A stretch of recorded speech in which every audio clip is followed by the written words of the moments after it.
Hello everyone, and welcome to This Nintendo Life episode 102.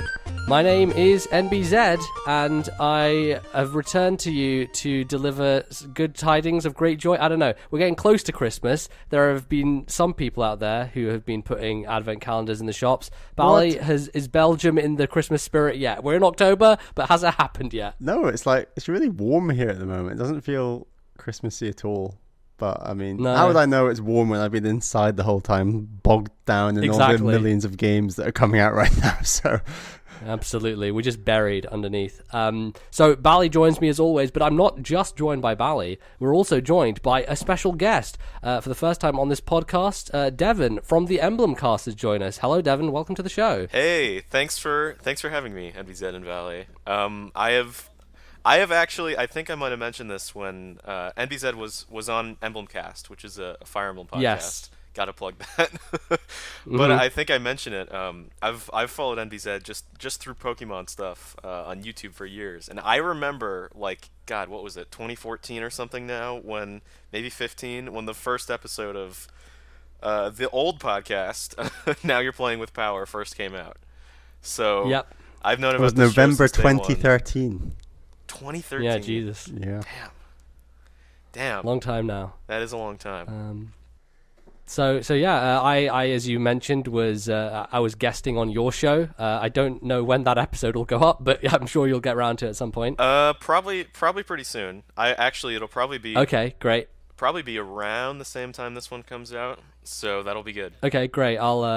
I'll link to that if that's available, and then people can go check that out. But Devon, just let people know what your podcast is about and what you do. Yeah, so our podcast is called Emblemcast. You can find us on SoundCloud, iTunes, Stitcher, TuneIn, all those places, anywhere you listen to podcasts. And we're a Fire Emblem show, but we're not exclusive to Fire Emblem. It's a Fire Emblem-based show, but we talk about all kinds of games, all kinds of random rants and stuff like that, but it's a fun time. It's a similar layout to this show and RFN, which we stole our format from. Yep. Everyone steals from someone. Yeah. No good idea is original. Yeah. For sure. But so great. I think if you're into Nintendo stuff and RPGs, and even if you're just looking to get into Fire Emblem, which is a great series, you should check us out. It's a fun time. Yeah, we'll link you in the description, the show notes, all that good stuff, so people can go have a look. Awesome. But let's get into the show and what we're doing. Do stay tuned to the end, because we are at the end of the show going to be announcing our next Backlog Club game. Yes, the winter of not having Backlog Club games is finally over. It's happening. Don't worry, we're going to give you a big window for this one. I know everyone's sweating because Mario's coming out soon, and everyone's like, I'm not going to have time to play another game. But hopefully, we'll give you. Yeah, it's absurd, but we'll give you a wide enough window. We will be announcing that. So stay tuned, and we'll get to it at the end of the show. For now, though, Bally, tell us what we're going to be talking about for the rest of the episode. So we're going to have another 2-segment show this time. So the first segment, as usual, is going to be what we have been playing. And there's a lot to get through. And for our second segment, as you mentioned, MBZ, Mario Odyssey is coming. It is 2 weeks today, I think, coming out. Yeah, so the next episode, we will probably have Mario Odyssey. I don't know if we'll be talking too much about it because it will have only just come out. But yes, that's when it will be coming. So we're going to go through a discussion on 3D Mario, like where has the series been, what do we like about it, what could be better, what are we looking forward to about Odyssey, and we'll cover a few points in the second segment. Yeah, absolutely. So it's going to be a good show, looking forward to it, and let's kick things off with what games we've been playing. Bally, both you and I finished Golf Story, so do you want to cap it off for us? That game is so much longer than I thought it would be, and I am so happy that it is, because I really don't think it overstayed its welcome. I really enjoyed it right up until the end, and now that the you know how it takes 10 days for the time to elapse on the Nintendo Switch to work out how long you've been playing. Their amazing activity log system that everyone loves so much. I clocked in at just over 20 hours with that game. So really? Wow. Yeah, I really... That's longer than I would have expected. Yeah, really went for it. I overall found the game fairly straightforward compared to other golf games. I have had quite a lot of experience with that sort of mechanic and the swing system and that sort of thing. So maybe it's not the most difficult of golf games, but I think that really works for this game because it is a much more sort of light-hearted approach to that style of game. It doesn't feel like it gets overly bogged down in the mechanics. For example, like I mentioned last time, you're never playing more than 9 holes, which I think is just a very easy way of making the game a bit more appealing to someone who's not really into golf games. So like you're not sat down for 45 minutes, an hour just on the same course plugging away. You can actually just jump between courses and missions and little challenges very quickly. Like it's a really streamlined experience in that sense.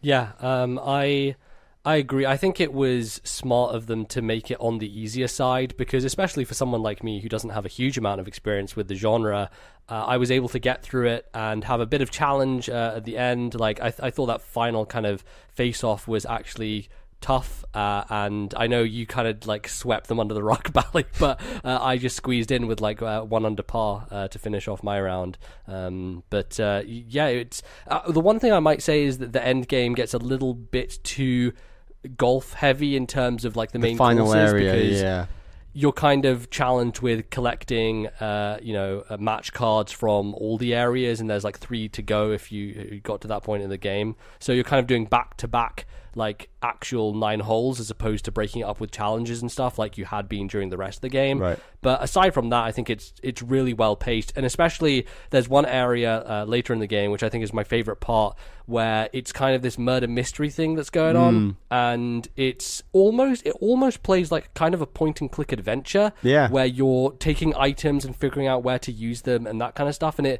it was just really funny and just super well executed. It was great, and it made it stand out for me. That's probably like the longest segment of the game where you're not playing golf, and like they actually do it really well. Like there's a tiny bit of golf in that segment where there's like a tiny bit where you have to putt, but you're not really playing any proper golf at all, and like it just worked really well. The thing that's interested me most about that game, I have not picked it up yet, but how do the RPG elements that I've heard everyone talking about work in that game? Basically, I think it's just similar to, like, I've played a lot of sort of the tennis style Mario Tennis, where like the GBA ones and stuff. Right, so you're basically in that game boosting your power, your slice. You can go between topspin, backspin. This game, it's essentially you're boosting the main stats are your power. So that's basically how far you hit the ball. But I can't remember the names of the other stats, but they essentially the more you upgrade one stat, it penalizes you less when you miss, essentially. So if you go slightly off, you're penalized less.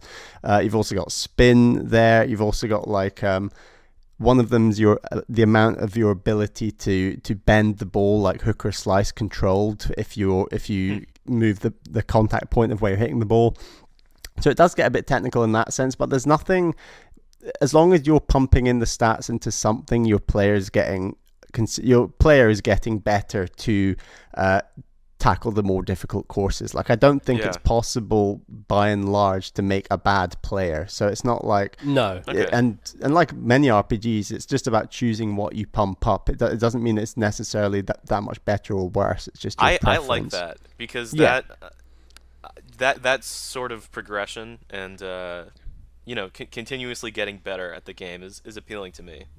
In terms of RPGs and stuff like that. So I think that mixed with a sports game like the classic GBA, Camelot tennis, and golf games and stuff, that sounds pretty cool. And would you say, I've heard this game compared to Earthbound a lot, would you say that's an apt comparison?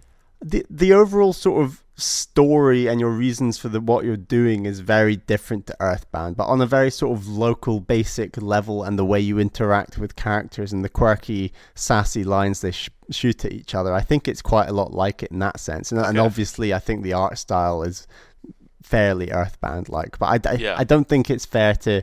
I think it's an overstatement to perhaps say this is golf mixed with Earthbound, full stop. But I mean more similar in tone and the quirky dialogue and stuff, like you were saying. The tone is there. I don't know if you'd agree, MBZ. Yeah, there's definitely like overtones of it, but I think people have been too directly comparing it, where I just think there are similarities here and there. But yeah, I found it fantastic. I just thought it was a really fun time, and it's great because a lot of the time during the year we're excited for certain games. Like we're all pumped about Metroid Prime 4 coming whenever the hell that happens and stuff like that. But for me, everything that really gets me excited is when an indie game just comes out of nowhere and it's like, oh wow, this thing is just really cool, and no one knew about it before a couple of months ago. And that's exactly what Golf Story has done. And I'm super excited to see like where sidebar games go from here. Like apparently it's just two guys in Australia, and do they make another golf game? Do they go for another sport? Do they just go for something completely different? Like I don't really mind at all. I'm excited to see where they go next. And I should also say I really enjoyed this. I'm not going to reveal the spoiler, but I'm going to hint at it. I enjoyed the reveal at the end. It's a sort of a geographical surprise, which I thought was nice. I won't spoil it. Yeah, absolutely. It ends well. So yeah, we'd all, I guess, both of us recommend Golf Story. So Devon, yeah, get on it at some point, I guess. But Devon, you have been you've been a madman like me, and you've got an 100%ed Metroid Samus Returns. Yeah, so, I'd just like to get some of your thoughts on that game. I have.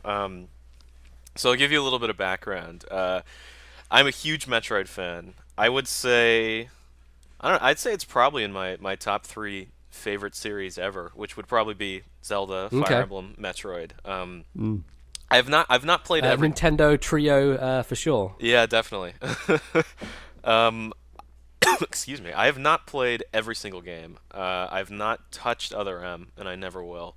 Fair enough. I know. I have seen full walkthroughs of that game. I have absolutely no desire to play it.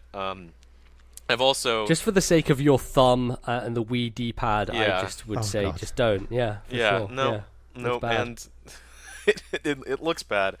And I've not finished Metroid Prime 2, and I've not played Prime 3 yet. But other than that, I've played and 100%ed every game in the series, not counting the original Metroid 1 and 2, because those games are kind of obsolete at this point. I think pretty much. I think Zero Mission and now Samus Returns has just made them obsolete, if not already. And AM2R even before that. Right. For Metroid 2. But anyway, I was actually very skeptical about this game at first. When the whole E3 reveal happened, I was excited, obviously, that we were getting a 2D Metroid on the 3DS, because that's something I'd wanted since the console came out. But Metroid 2 it's an interesting game. It's in some ways more linear than Fusion, which is interesting to say the least for the series. Because I mean, Fusion is linear, but it also bounces between areas quite frequently. Like you're going back to one place, and the energy meltdown is happening. You're timed to escape, and you go back to the nightmare area a couple of times because you see the breaking down of it and how it changes the environment. Exactly. And stuff. And those areas change, and it also gives you because the whole point of the Metroid cycle is get a power up, go do stuff with it, then return to an older area with that power-up and get more upgrades. So it gives you a better chance to do those things than I think Metroid 2 does. And the other thing I was worried about is Mercury Steam themselves, just because of the reputation that company had with the Castlevania Lords of Shadows and the whole the meltdown with the 3DS game. I mean, I think people like the first Lords of Shadow, but it's that 3DS game that got people worried, because this is another 3DS game, it is another right? 3DS game. And they tried, from what I hear, I never picked that game up. But they tried to do too much with it, and there was a weird mesh of two genres in that game. So I was a little bit worried. And the other thing that worried me, which is not something I'm too worried about anymore now that I've played the game, is the whole Other M style, crazy Samus action hero stuff when you do the counterattacks. Right. Samus with does bosses. Bayonetta. Yeah, when she does Bayonetta. So I was skeptical, but I wanted to buy it, obviously, to show my support for the series. But in a lot of ways, I was pleasantly surprised with Samus Returns. As a series veteran, I love it. I will say, in the four 2D Metroid games that matter, being Zero Mission, this game, Fusion, and Super, it's probably my least favorite. But that's also... I think I'd probably agree with that, but you're in very strong company. You are in very strong company. That's the problem. And it definitely makes some needed improvements. People have commented a lot about the free aiming system, which is great, and I agree it's great. Obviously, dual analog would be nice, but holding down, what is it? I think it's the L. Is it the L button for aim? I forget. Yeah. Which It's the L yeah, button, it's L button. yeah. Because that's how it caused my hand to cramp so much that I can't really forget this. The L button. Yeah, it's kind of on some of those longer fights, it was just like God, my hand. Yeah. Yeah.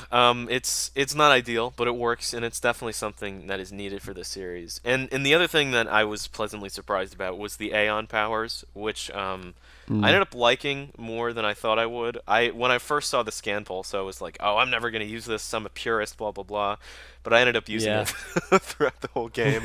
It's just convenient, man. Is convenient. Like I think for me, as someone who likes to 100% those games, something that really annoys me is there are moments going back through Fusion where I've played that game, so many times, and I've 100%ed it so many times, but there's always that one spot that I forget about, and like dragging yourself all the way back through the areas to get it again. That's another thing that Return of Samus Returns does way better is the warp stations, meaning you don't have that kind of massive backtracking going on. That's something that's been a genre staple for a while now, and it's something they need to absolutely make sure returns, because it makes that... I think it makes way more sense in this game, though, because it's so much larger in terms of like ground covered, and also... And it's a straight path. I mean, you have... It's a circle, really, the map. Right, you're just delving deeper into the planet, essentially, so it does make sense. It does. On that front.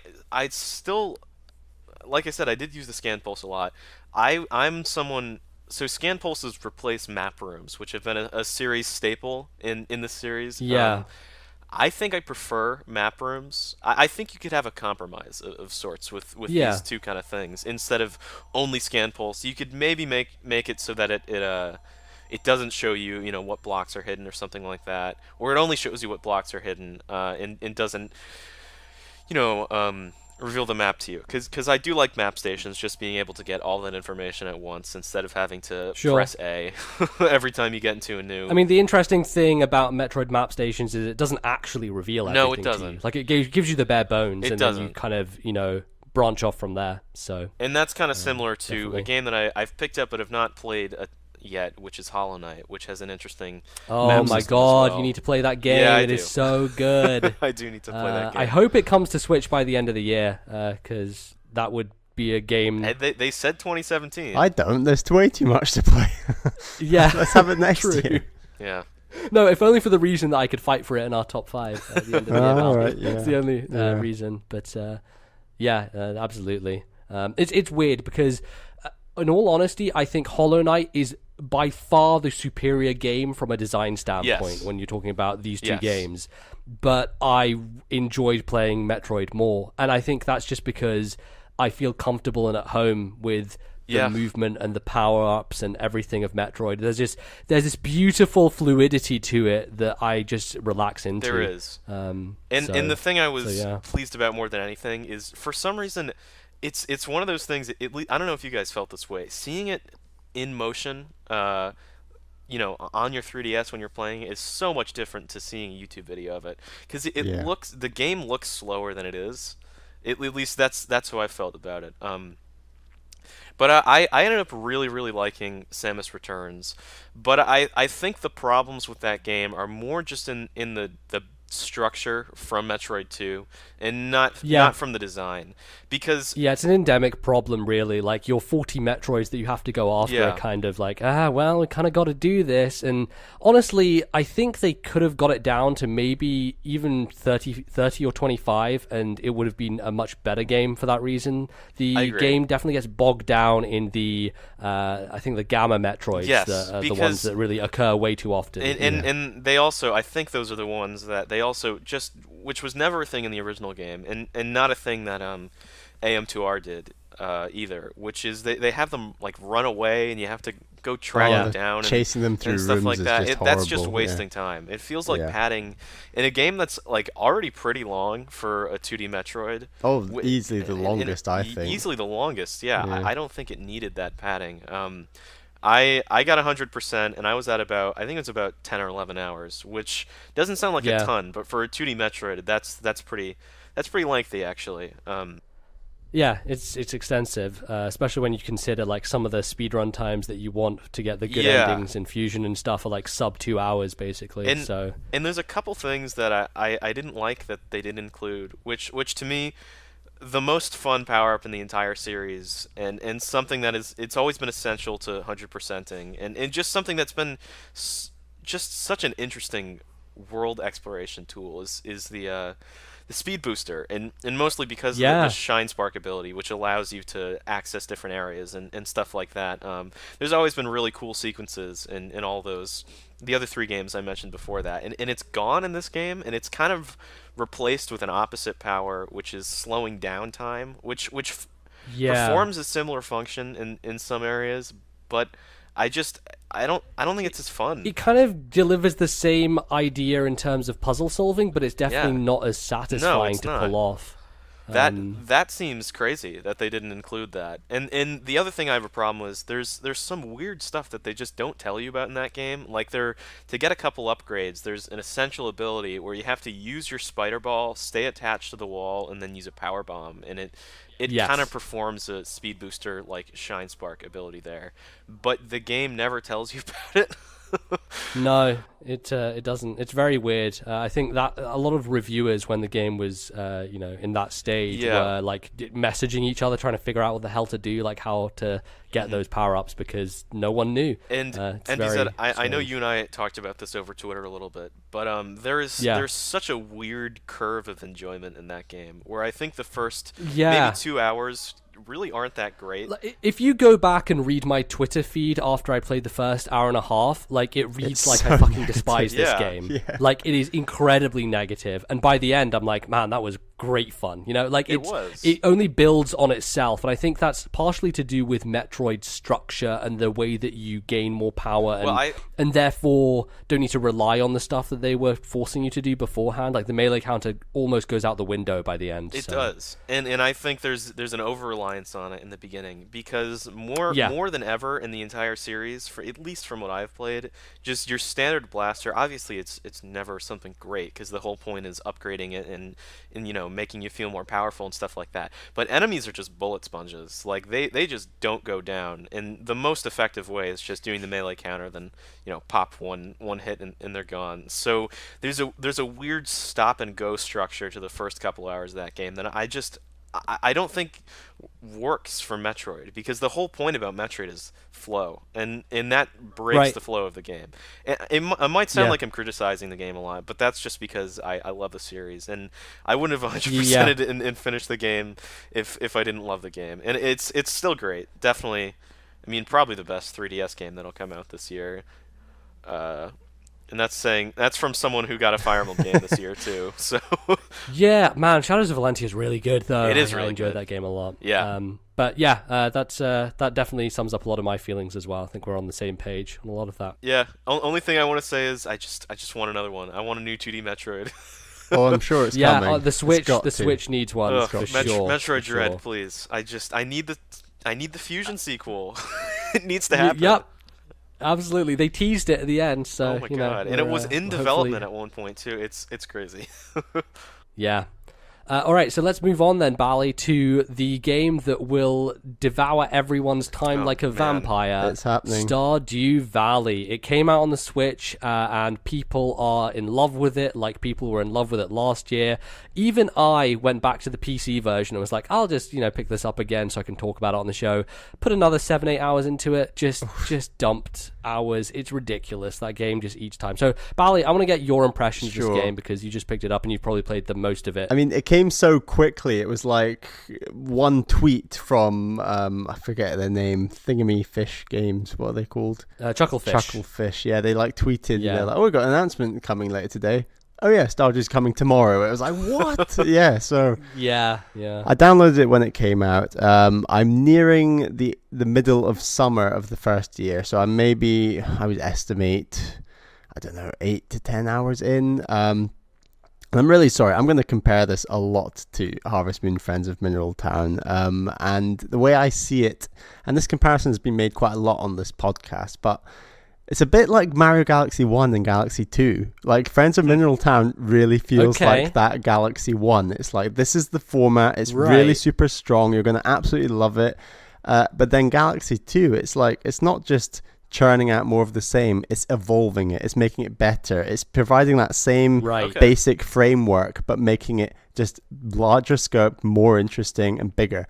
So like I said, the basic format's essentially the same, but the scope of things you can actually do in this game is just ramped up massively. And I think early on especially, this Stardew Valley is way better at streamlining like things to teach you about the farm and things, and it's really good at like creating these little achievements that it suggests, oh, you should do this, you should build a chicken coop, you should meet this person, you to pick up this item, you should do this thing. There's a little like quest log essentially. Yeah, and it doesn't bombard you, it sort of gives you a handful, and then sort of the first few days it might give you a new one each time, and little things like that are really streamlined about this game. It gives you an energy bar at the side. Like, a farming game and an energy bar you'd think were really obvious for a game like Harvest Moon, but they don't have that like in Friends of Mineral Town or even like A Wonderful Life. It's all about your character sort of does these animations that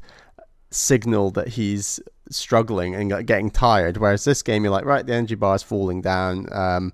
Some people will argue that's maybe taking it out of the theme a bit. I don't care. I like an energy bar. Like, it works really well just to manage your time. I think what's interesting about that as well is it kind of forces you to vary what you do every day. You can't just farm every day, because then you'll end your day at like 11 o'clock. Yeah, but it's important that you do farm every day in one sense, because this game is very blatant about the way that it upgrades your character and the RPG element. So it'll be like, you leveled up this amount of your farming ability this day, and that essentially makes your use of your watering can and maybe like your hoe more efficient. So you have to use your watering can and your hoe to make yourself better and more efficient at using your watering can and your hoe, which is just like a really great mechanic that I don't think is, while it might be in Friends of Mineral Town, it's not as obvious. And just generally there's so much more open, everything's more open in this game in the sense of finding out how much things are worth, what you sell them for. There's a really great breakdown at the end of every day when you go to bed about how much everything that you've shipped is worth and how that breaks down monetarily. It's very Pikmin-esque, really. Yeah, it's really great because kind of the day breakdown like that. Exactly, because early on you've really not got much money, and it is still like pretty tough to build up money early on, at least. I'm certainly struggling. Like, I bought this coop and now I'm like zeroed out again, and I'm really having to rebuild myself up again.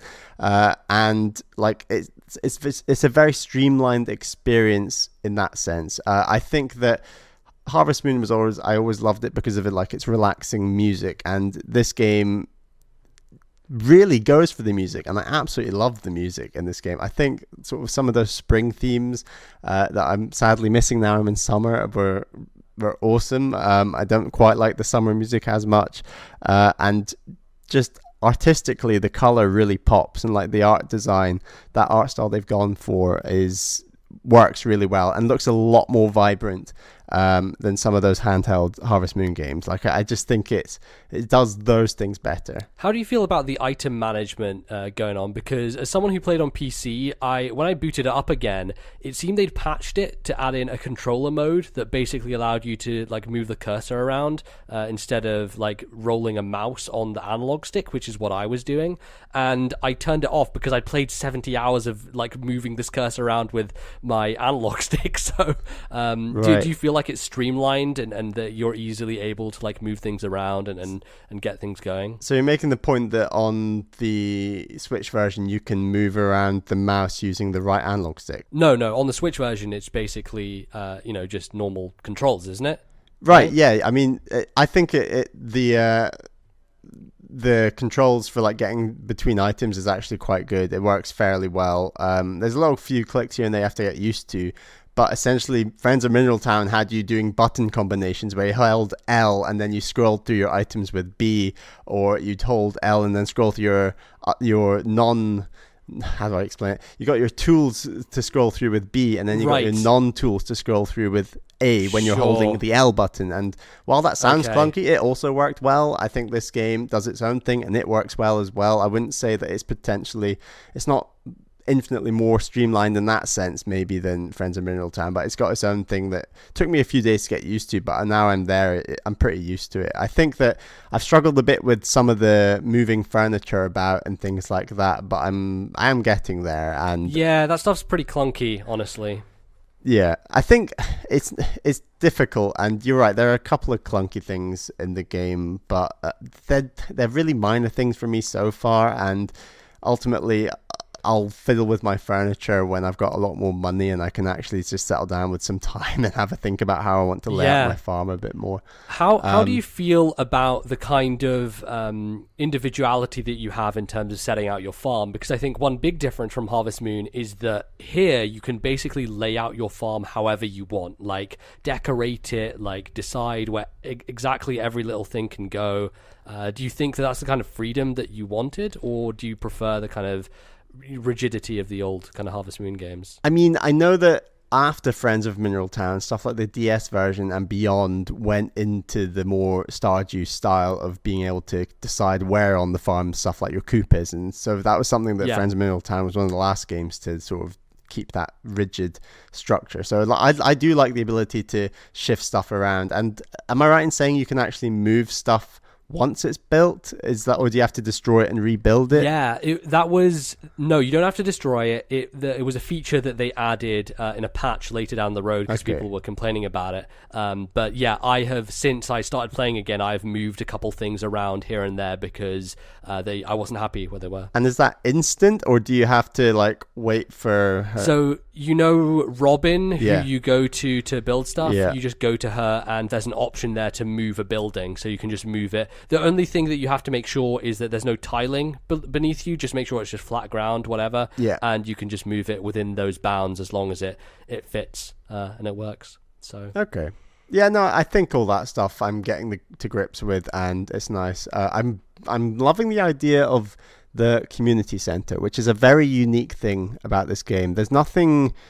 Maybe there are similar things-ish in stuff like Harvest Moon, but normally in Harvest Moon it's just like a big money goal. Oh, you spend all this money and you buy like a holiday house or something, whereas this is like deliver all these individual items to these I don't even know what you call them, tiles, and then you will unlock stuff, like you'll build this bridge that unveils a new area and stuff like that. So like I'm really enjoying that aspect of it. I think the writing is very strong, and I love the fact that it's not like a really conservative Japanese game where there's like no same-sex marriages. So like I love the idea that Stardew's gone for that, and you can marry you can pick to be a man or a woman and marry a man or a woman, and there's like a selection of 6 men and 6 women, I believe, that you can marry. So I love that flexibility. That's just a real improvement all around, and I love there's a nice, pretty damn obvious political message going on with this. There's this corporate shop in the east of the town that is just overcharges you for stuff, but like a few of the characters, some of their chat is quite funny. It's like, oh, I've got to go there today because they've got this collectible something, I'm going to go shop at this thing. And then there's a few interactions I've had with Mayor Lewis where he's like, oh, I wish that business would go away, they're really going to like shut down the local shops and things because of like they're undercutting us and all this. And it was like, oh, that's really interesting. And then I saw Mayor Lewis in the library later, and Mayor Lewis is just like, I'm really proud of this publicly funded library that I invest in using the taxes of everyone that lives here in my town. And I was like, that's a nice little message that they are this game is force feeding me. But I don't know, I enjoy like that dynamic, and I'm intrigued to see where that goes, if there's sort of like a general story. Completing the community center is definitely a thing that you'll want to do because there's some nice payoffs that go with that. And generally, like as you were saying, the community center is a really smart idea because it essentially gives you a main objective for the game, whereas as you said, like another Harvest Moon game, doesn't really seem to be like a main like goal. I mean, there is a main goal in the sense of like the holiday house I was talking about, but it's just a gold figure. It's not. It's like you need this much gold.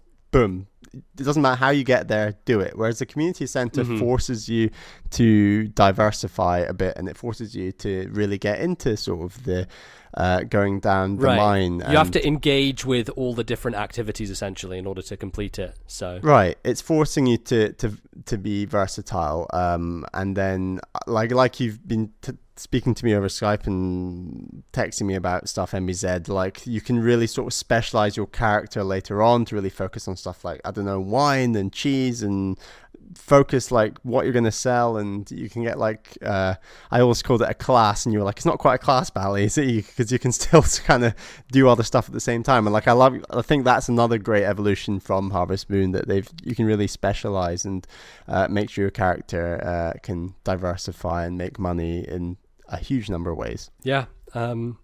It definitely is interesting because going back to it now, I had finished the community center, I had got married, I had a child on the way, because I did a video on this. I'm like talking to my wife and she's like, I'm pregnant. I'm like, yes, you are. I forgot about that, but yes, that's true. It's a thing that's happening. The child has now been born. Who did you marry? I married Leia. She's it's the same one I'm going for.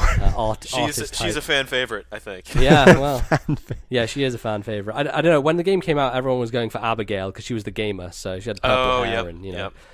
So everyone was on her. But when I got back into the game, I had a couple new quests, and I was like, oh, what are these? And I like followed them up, and it basically expanded into like this other area, and then I did some stuff with the wizard, and now he can build me a bunch of brand new buildings which are really expensive and do some really cool things as well. Awesome. So it's just expanded a bunch of stuff that for post-game people is really good to come back to and be like, wow, there's a lot of things that they have really added to this game. And not to mention, I got the final upgrade to my house, which puts stuff in the basement that allows you to like age your wines and your like artisan goods, so you can like put them in there for a month and make them even more expensive. Like it's like you take these very raw materials and put them through so many phases. It's like taking the cheese and or the milk, turning it to cheese, and then aging it for another month. Like it gets absurd.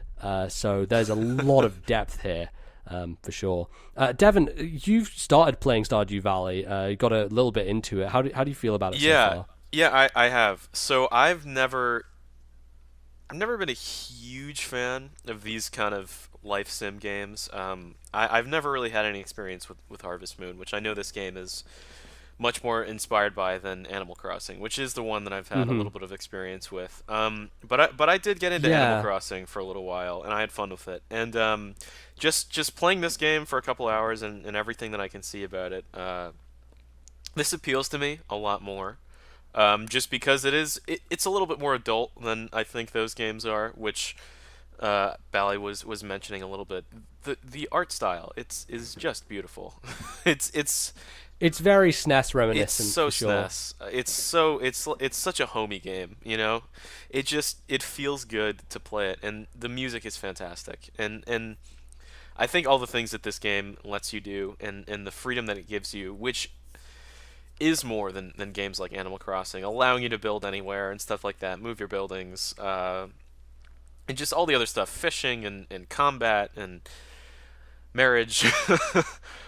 It seems cool. There's just a lot of flexibility to it. There is a lot of flexibility. Like it just basically gives you the tools and just lets you do what you want, which is great. And it's really interesting because a lot of people have the experience where like they take a little bit to get into it, but once you're into it, you suddenly stack up this list of chores in your head, and because it's, you know, a day-by-day cycle, you have a time limit. So not only do you have the energy bar to stop you just doing one task every day, but you also have the time limit. So you're trying to be kind of as efficient as possible. You're like, okay, wake up in the morning, pick those crops, get all the things from the animals, make sure I put those things into my mayo maker and my cheese maker to get those going. Then I'm off to the market. Make sure I bring a present with me to give to this person on the way because it's their birthday. Also, I need to remember that I left my axe with the smith, so I need to pick that up. Like, and it starts to cycle into this micromanaging like chore list that you have, and by the end of the day, there's always at least one or two things that you didn't manage to do. So you're like, I'll just do one more day. Yeah. And it's so easy to just fall into that cycle.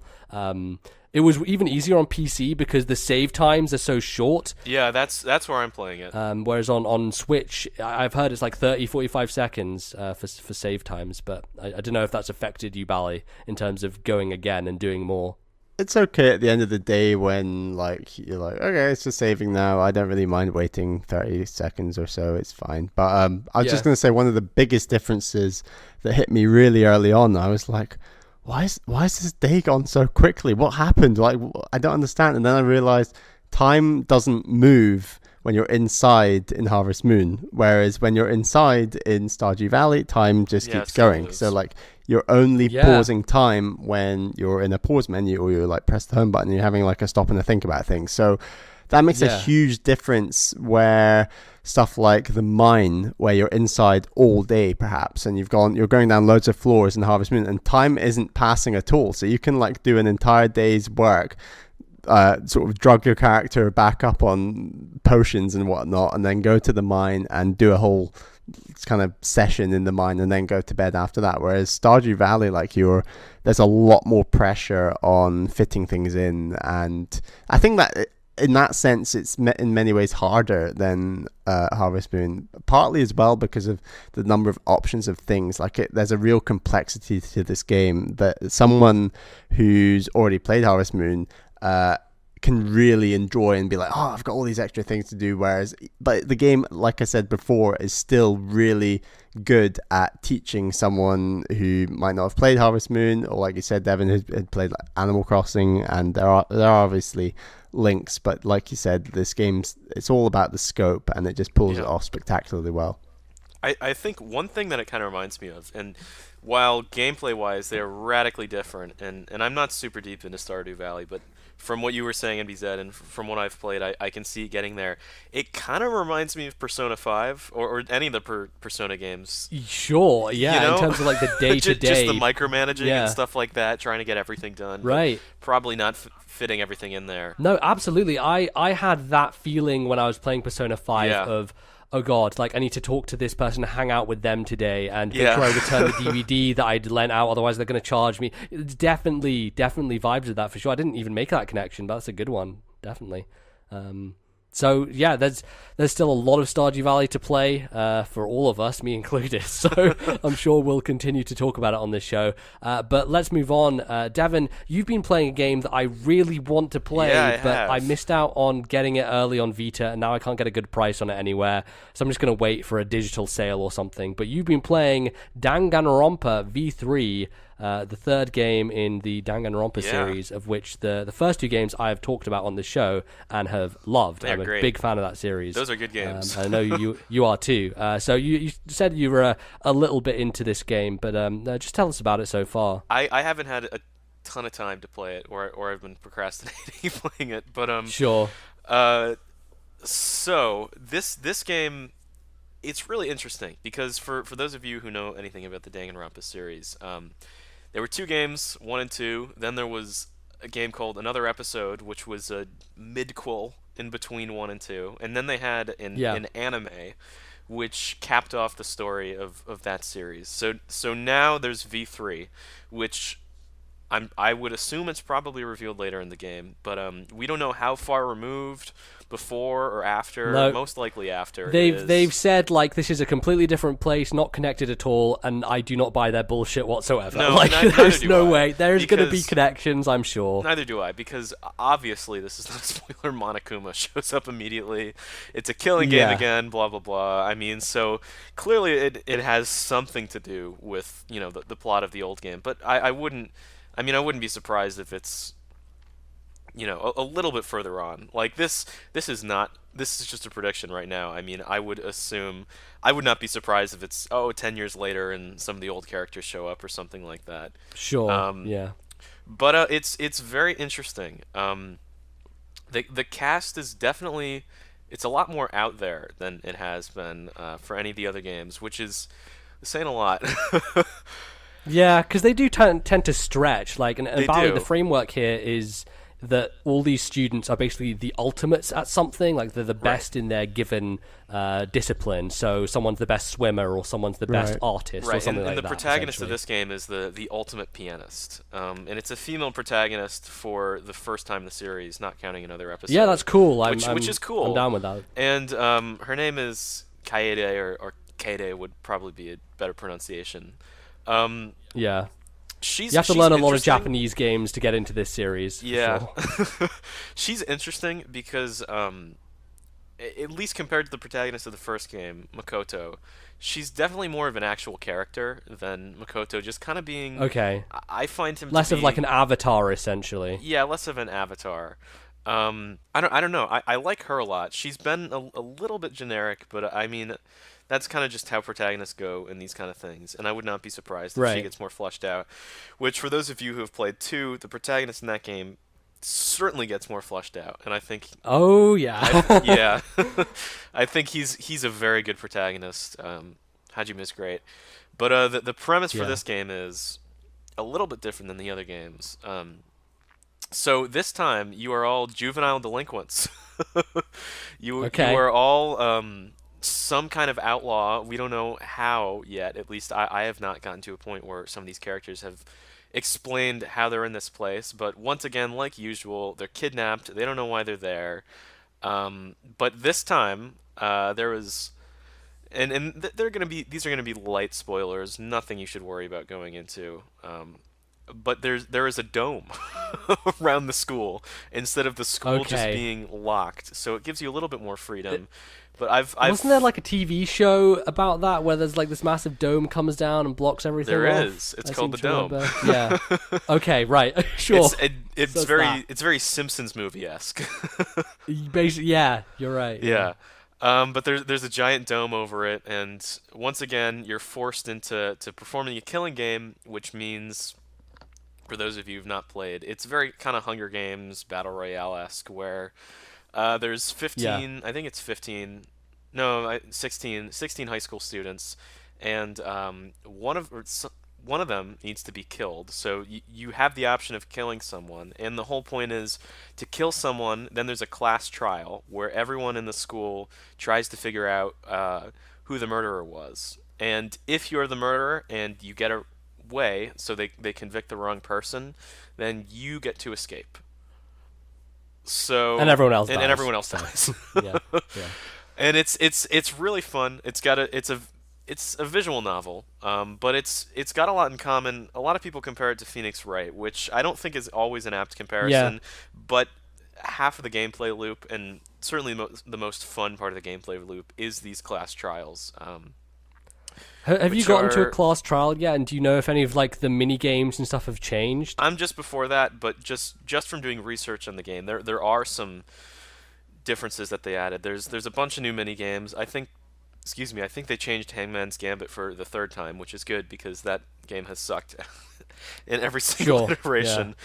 Yeah. And they added a new mechanic where you can lie to help prove your point, which I've not gotten to the point of experiencing yet, but I will get back to you on that. But the groundwork for this game is here. NB said, I know you said you like Danganronpa 1 better than 2, right? I do, yeah. I think the central mystery of 1 is just way more fascinating to me, and like I think the end of that game is fantastic. Like just the way everything peels back in terms of reveals. 2 is just batshit insane. Like the end of 2 is like Metal Gear Solid 2 levels of it's so good ridiculousness. Though. It's very fourth wall breaking, and let me tell you, I was playing the end of that game like at night with the lights off, too. and it does stuff on the Vita screen, and I'm like, what is happening to my video game? It kind of scares me a little bit. But yeah, I think the thing that strikes me most about this game is that the visual style seems to be upgraded somewhat. Like, because this game is coming out on PS4 and PC as well, it seems to look much better. I'm playing this on Vita, which I think it is worth mentioning. If you're thinking about picking this game up on Vita, there's a couple things you need to know about beforehand. And the first of which is easily remedied, but still an issue, is that because the Vita carts do not have a ton of storage space, and games like visual novels, which have a ton of text, and more importantly have massive voice files, because there's a lot of voice acting in this game. They're not fully voiced because they're, I don't know, 20, 30-hour visual novels, but sure, there is a lot of voice work, especially in the class trials. They could not fit it all on the cart, so the audio that you get on the cart when you buy it is super, super compressed. It's quiet, and I found it pretty much unusable, but there is a free voice patch, which puts it back up to the normal voice quality, not nearly as compressed, and it's certainly playable then. And the other thing that I think is worth mentioning about the Vita version is just that since that you are going up against the PS4 and PC hardware, which is much more powerful than the Vita, there's a bit of a frame rate and obvious resolution dip there. I don't find it annoying because it's a visual novel, and I'm normally someone who chooses frame rate over everything, but Same. I prefer the portability of the Vita and just being able to play it in bed or on a train or something like that. Absolutely. Than having... For a game like this, portability trumps anything else, honestly. Agree. Like, it's a long game, and in order to get through it, it definitely helps just having it with you at all times. It's beautiful, and it runs at like a very smooth 60 on PS4, but I'd much rather have the option to play it on the go than being locked to playing a visual novel on my TV, which just seems like a weird concept to me. Yeah, ultimately that's the promise of the Switch, and I think why that's doing so well is because a lot of people are choosing that option. Man, if these games were on Switch.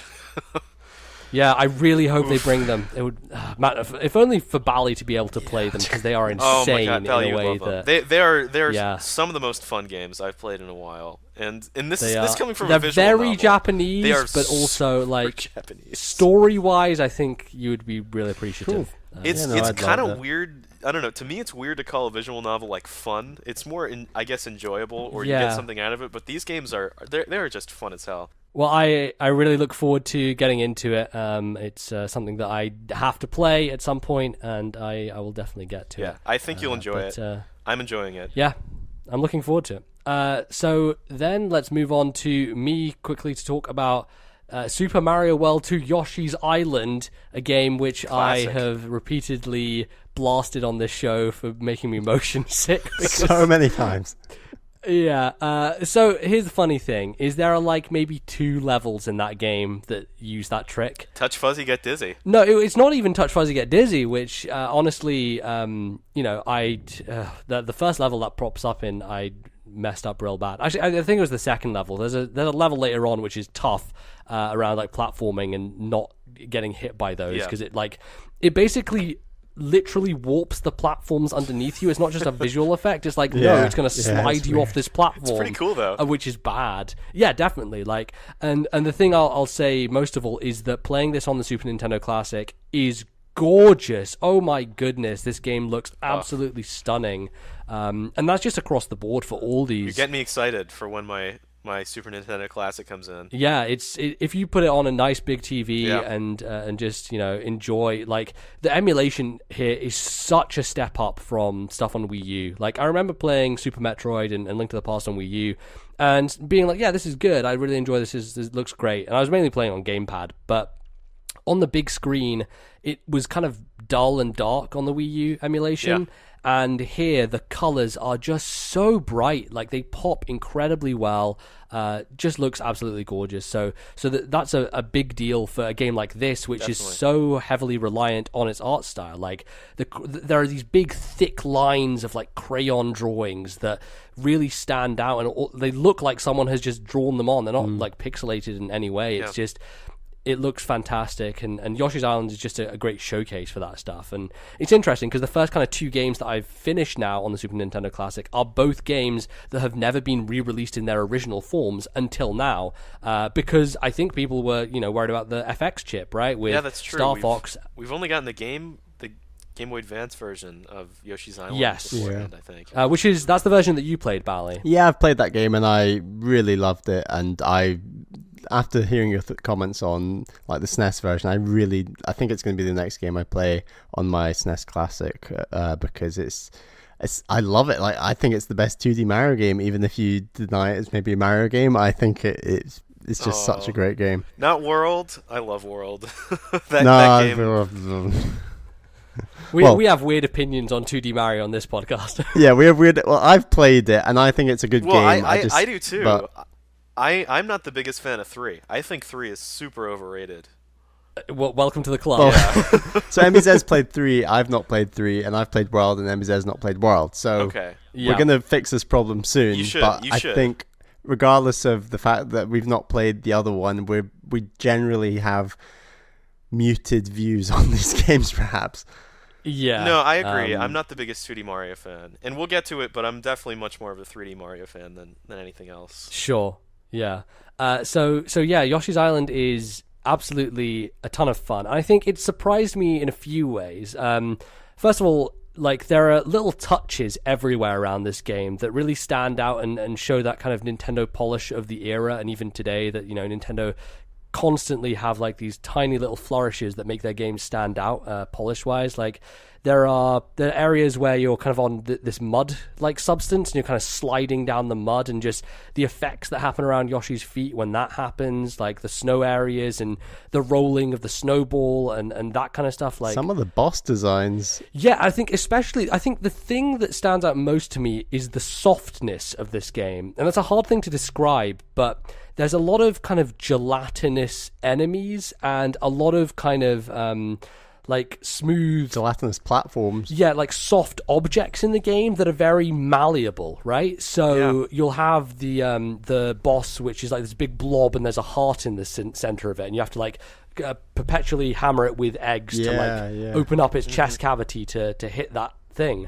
There's also when you get sucked into the frog's belly and you're inside this really wobbly like circular stomach space, and you're like trying to avoid things dropping down and grabbing Shy Guys and throwing them back up to hit the, I guess it's like the what's that thing at the back of your throat? Can't remember what it's called now. Uvula. Yeah. So yeah, you're trying to hit that thing.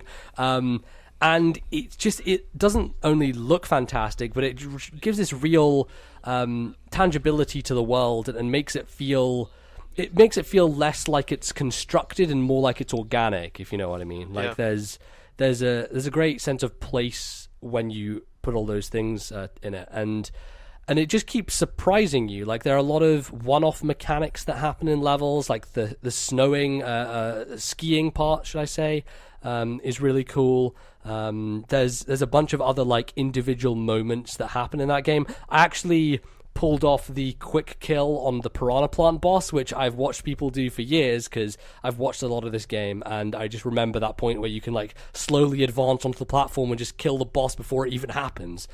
So I did do that, and generally it's just impressed me a lot. And obviously, I was very hyperbolic about it making me sick and everything, but honestly, like, those levels happen very infrequently, and I think also, because the screen is less cramped, like it is on the GBA, the problem is less persistent on me. Okay. So yeah. So would you say playing that game is making you more interested or more excited for Yoshi early 2018? No subtitle yet? No. Yeah, and the reason why is, first of all, I really like Woolly World a lot. I think both Yoshi's Island and Woolly World... That is one of the few big Wii U games that I've never touched. Yeah, it's worth getting, I think. It's an interesting game, but I think both that game and Yoshi's Island suffer from the same problem, which is they go on for too long. Like, they overstay their welcome a little bit. I was kind of ready to be done with Yoshi's Island by about the end of World 4, and then you have 2 more worlds to go through, which some of them have some annoying levels. I think the worst levels in Yoshi's Island are the auto-scrollers, which are very slow, and if you... Some of them are very hard, yeah. Yeah, if you die, it's super punishing because it's so slow to get back to where you were again. Did you go for 100%? I did not go for 100%, no. Because that is a difficult game. Is 100%. Yeah, exactly. It's absolutely not the way I want to play that game whatsoever. I think it would have sucked the fun out of it. Like, honestly, it would have just especially because like the checkpointing is okay, but it's infrequent enough to where if you've spent this meticulous time going through a level collecting everything and then you accidentally slip off an edge and die, you just feel frustrated as hell because you spent so long slowly, carefully getting everything and you have to just do it again. And that is just not... I think the big thing more than anything is there's 3 measures for 100% in that game, being the red coins, the 5 flowers, and then having 30 stars at the end. If you get hit once and just miss one of those stars right at the end, then you're screwed. Yeah. I believe you have to do all 3 in at once, don't you? You can't do them individually. Yeah. And I think that's a task that I think it'd be interesting to do one day, but that's more of a second or third playthrough thing than a first playthrough thing. It's the kind of thing that you would do if you were a kid and this was your only game. Yeah. That's the only situation in which I see that being a fun task to do, because honestly right now it's just the it's the furthest thing from what I would do in this game.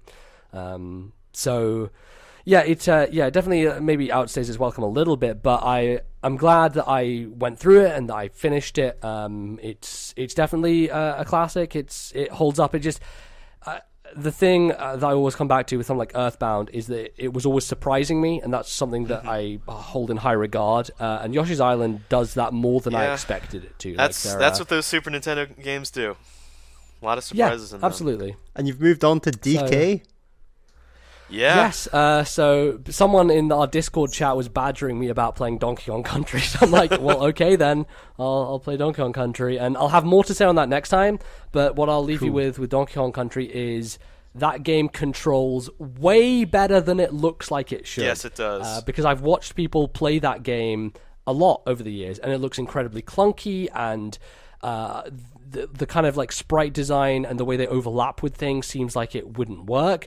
And to some degree that, I have had issues with that, but playing with that Super Nintendo controller, and I should say, like, playing Yoshi's Island on the 3DS, I think would have been a compromised experience. And I think of this for Super Metroid and Link to the Past, all these games I've played on consoles that weren't with this controller, the experience is just better with this controller. And I don't know why that is or what it is about it. It's a great controller. This Super Nintendo controller is just perfect for these games. It feels perfect, and playing Donkey Kong Country, incredibly smooth. Like, it feels like such tight controls, and I was shocked by that. Absolutely shocked. But I've been enjoying that game so far, and I'll talk about it more next time. You got to get around to Tropical Freeze. Well, I beat Tropical Freeze earlier this year, actually. You did? Okay. So I have beaten that game.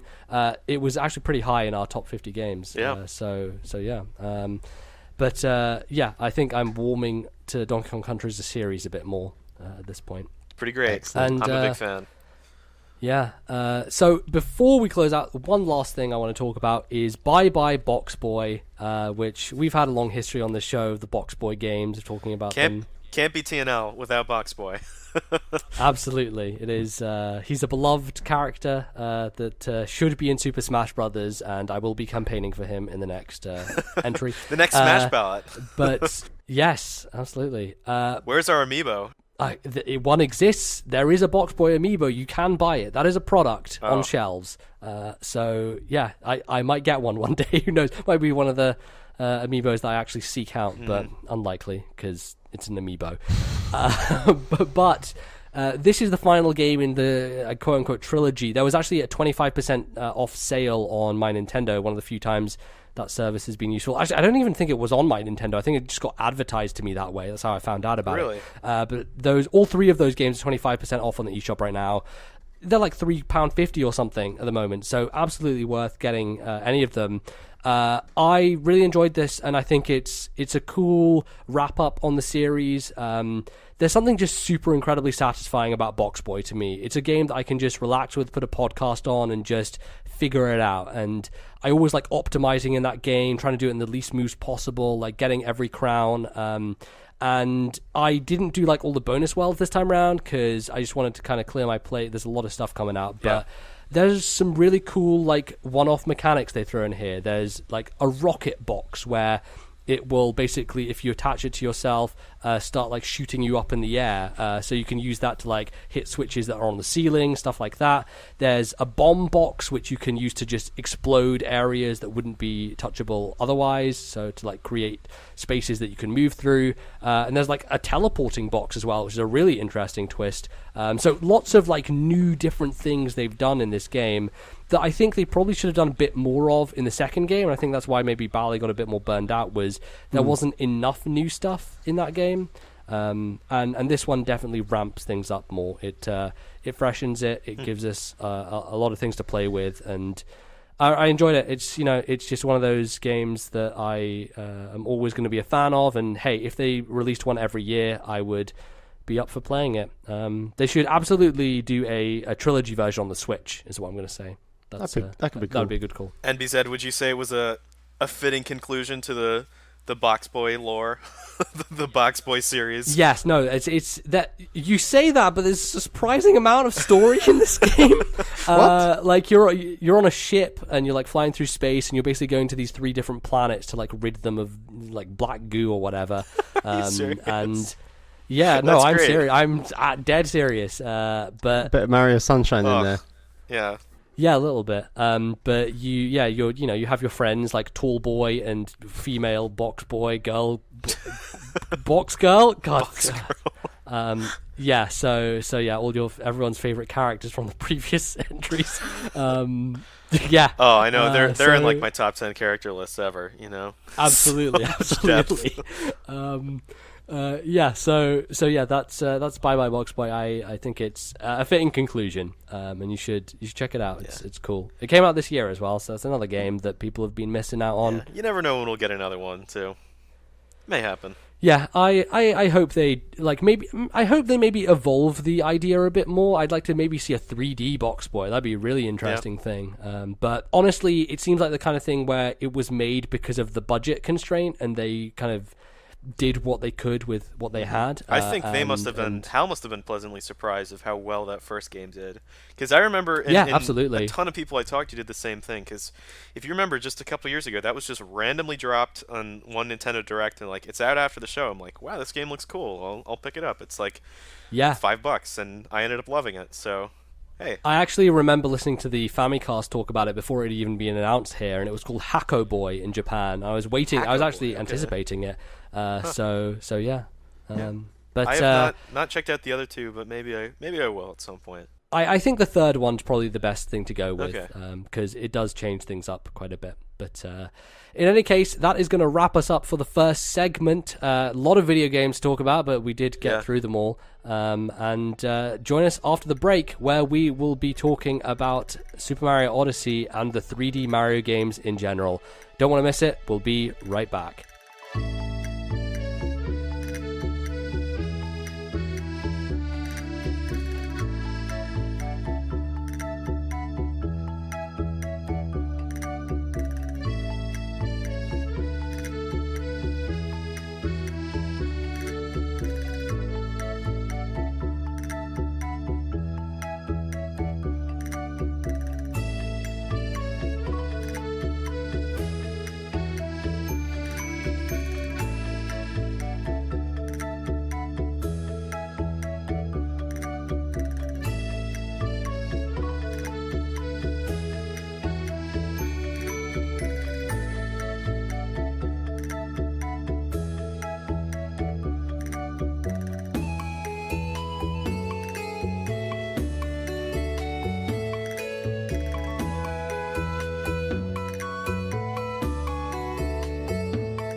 All right, everyone, welcome back to the show. In the second segment today, it's going to be a bit of an extended one where we're going to be talking about 3D Mario, the past, the present, and, of course, the future, because Super Mario Odyssey is literally 2 weeks away on the time of recording this show. Oh, it's so crazy. It is, yeah. It kind of, you think about the start of this year, and people were like, "Oh, Mario's ready," but they're holding it back so they have a big holiday game. And I'm pretty surprised that it's this early, because usually it's the kind of Black Friday time that Nintendo releases their big hitter. But I don't know. October 27th is the day this year, apparently, that everyone wants to release games. Because you've got Assassin's Creed and Wolfenstein both coming out on that day as well. Do those both come out then? Oh my god. October 27th is the day of death in video games. It is Mario, Wolfenstein, and Assassin's Creed. 3 games which could not be more different from one another and probably serve very different audiences. But if you're someone who's into games and like plays all the big stuff, boy, I feel sorry for you. That's a lot of stuff to play. But of course, most people are going to be playing Mario. There's only one game that the matters. most anticipated. That is the only one that matters. Yeah. So let's kick things off then by kind of talking about our general experience with 3D Mario, what games we've played and what we haven't, and maybe how we feel about the games, like which are our favorites and least favorites. So Devon, you kick this off. What is your experience with the 3D Mario games? Oh, right. I have an extensive history with these games. So I've 100%ed all of them, maybe. Wow. Okay. Not Sunshine. That's the only one I haven't done. I've done 64. Coins. Yeah. I wonder why you haven't 100%ed Sunshine. Anyway, I've done 64, and I did that on the DS version, which I am one of the few. Okay, great. Yeah, I think that's the superior version. I guess all 3 of us played Mario 64 on the DS for the first time then, because that's what Bally and I did. That was my first experience with that game. Love it. Yeah. Love that game. Love Sunshine too. Sunshine's incredible. Screw you and be sad for it's not great. Thank you, Devon. We need this fight. Sunshine is a good game. Because Sunshine is such a formative part of my childhood, and oh my god, that game's great. But 100%ed. Then Galaxy 1, almost Galaxy 2. I don't think I ever got every single one of the green stars, but I did, To my dying shame, Galaxy 2's final star. Here's a funny thing. I remember being in a Bally's house. And it was myself, Bally, and our friend Ali T, who we bring up all the time. And we spent, I kid you not, a solid 3 hours playing that last level. And just like rotating the controller around trying to beat that level. We never beat it. We got kind of close, but we never beat it. That's an experience I'd like to have one day. I'd like to get there. 100% of the base game of 3D World. I don't think I ever finished all of the bonus worlds. I think I still had 1 or 2 of those left. And then I 100%ed 3D World, except for beating every level 5 times, because that's fucking stupid. Yeah, boy, that's so dumb. It's so all dumb. The characters. So I guess I haven't, because I technically didn't play the single final level that you don't get until you do that. Yeah. But I'm gonna say I 100%ed because Fair. I did. So we talked about this a little bit beforehand and in the first segment, but I think we'd all agree here that I am much more of a fan of the 3D Mario games than I am of the 2D Mario games. Yeah.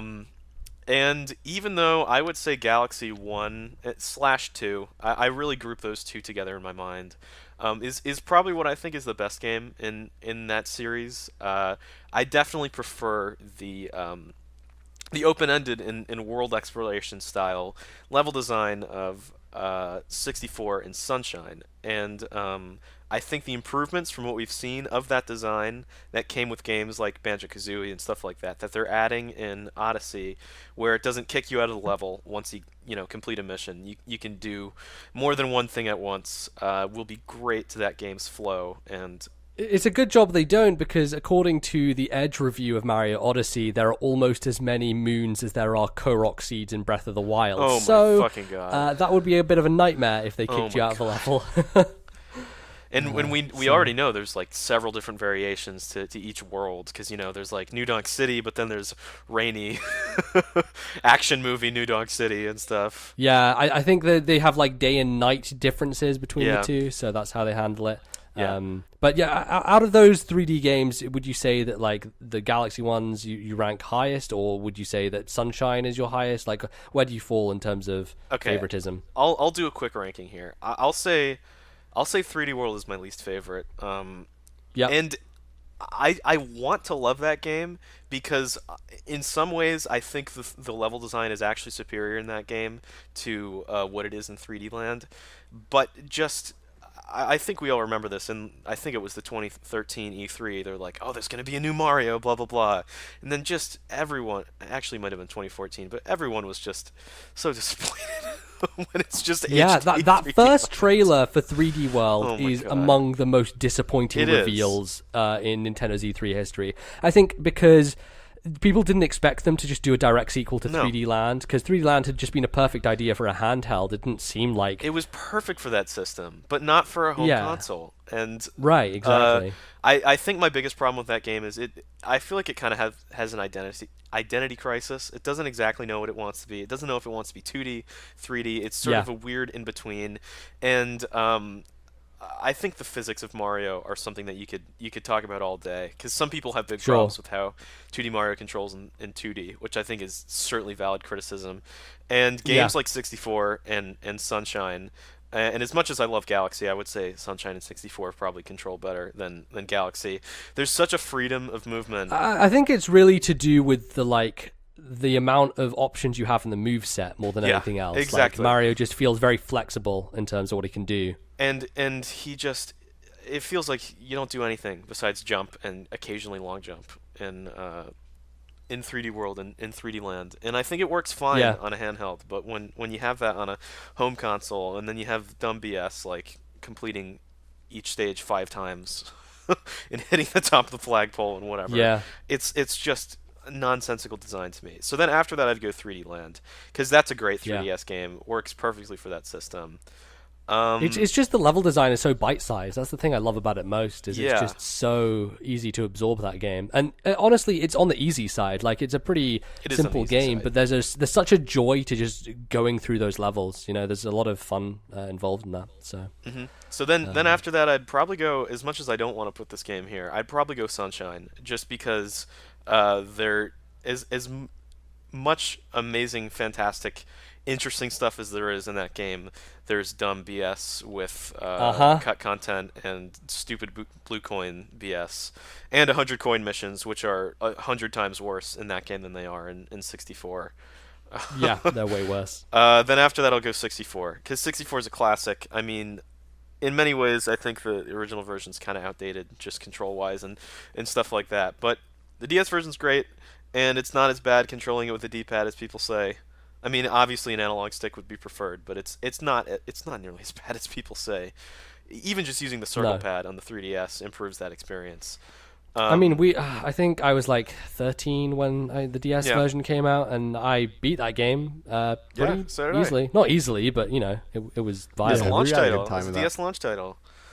Yeah, Yeah. So then after that, I'll group Galaxy 1 and 2 together, because those games, like I said, I do prefer the open-ended design, but I never, like, Nintendo's grouping them and other people are grouping them in a linear category, and I suppose it is, yeah. but there still seems like there's so much more freedom in those games than there are in 3D Land and in 3D World. It's, I don't know, those games just, even, God, holy shit, the first one is 10 years old. But Yeah, you're right. But even crazy. even 10 years later, those games are still gorgeous. I mean, they're not HD, but they still look fantastic. And those levels and the gravity-based platforming and innovation that those games introduce, it's still top-notch. No game has managed to do what those games did so well. So I'm a huge Galaxy fan. Yeah, it's pretty hard to underestimate the impact that the first game had. Like, well, I remember watching E3 footage of that game and being like, how is this real? You know, Yeah. like the fact that you could like go upside down and control him on like sideway walls. It was just there's a real magic to it that I hadn't seen before. They're the best-looking games on Wii, I think, as well. Yeah, absolutely. And Nintendo, you know. Maybe you could say Skyward Sword or something. but- Sure, I don't know. That's a debate more on art style than visual fidelity, I think, but definitely. So yeah, good to hear your kind of ranking there. Bally, what's your experience level with the series, and how do you kind of feel about all these games? I've played all of them. I've beaten all of them apart from Super Mario Sunshine. I have been meaning for ages. Does it feel like as long as we've been doing this podcast, I've been meaning to go back to that game and beat it. Yeah. And I really want to. That game doesn't take too much to actually beat. You can beat that game very And I feel like I'm quickly. really close to beating it on my original save file. Like, I've sunk a lot of hours into that when I was a lot younger, so I need to go back and The do final that. level sucks, but the final boss is a complete joke. Yeah, I've heard this. Yeah. So, I need to go back and do that. I think Galaxy 2 is the best by it's so good. quite some way, in a way. So good. I'd probably follow that with Galaxy 1. I'm going to be controversial. I like 3D World the most after that. That'd be my number 3. And then Crazy. I'm shaking my head here. You can't see it, but from there I'd go 3D Land and then Sunshine. And then I'm afraid this is blasphemy, but I'm going to put 64 at the bottom. And What the... I just, I know that I'm not in. Bally, after listening to opinion. RFN just fucking eviscerate Sunshine, how Because- you can put 64 below Sunshine is beyond me. I just... Because regardless of Sunshine's flaws, it still holds a lot of nostalgia for me, and so many people. it controls like a dream. I know we've said that, but oh my god. I think it does control well. I do enjoy Flood. I absolutely love the floodless levels as well, and I'm glad Yes, to see best that part of that Odyssey. There's been some shots of like similar levels. Hey, Bally, guess what? Do you want a game with levels that are all floodless levels with things floating in space? There are 2 of them, Galaxy 1 and 2. Play those instead. No, but they're different because in Galaxy 1 and 2, that's made considerably easier because of the spin jump. And there's part of the reason You're right, Sunshine yeah. is so great is just how hardcore and difficult those levels Sure. are. And There's a lot of purity to those levels. yeah, and that's really cool.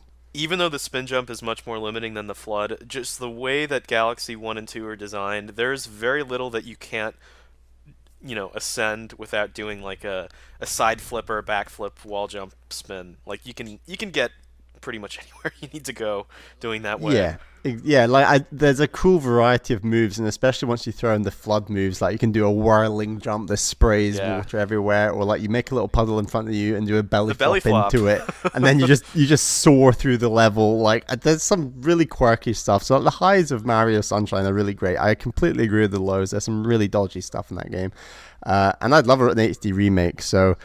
But yeah, with stuff like World at number 3, I know that's very high compared to you two, and I just really love that game. I beat it so quickly. I did like the final level or whatever you want to call it. I've not beaten it with all 5 characters like you were saying, Devon. I don't think. Even I have not beaten Champions Road, and Bally did successfully finish every single thing in that game. You beat the last level, Bally, when I couldn't.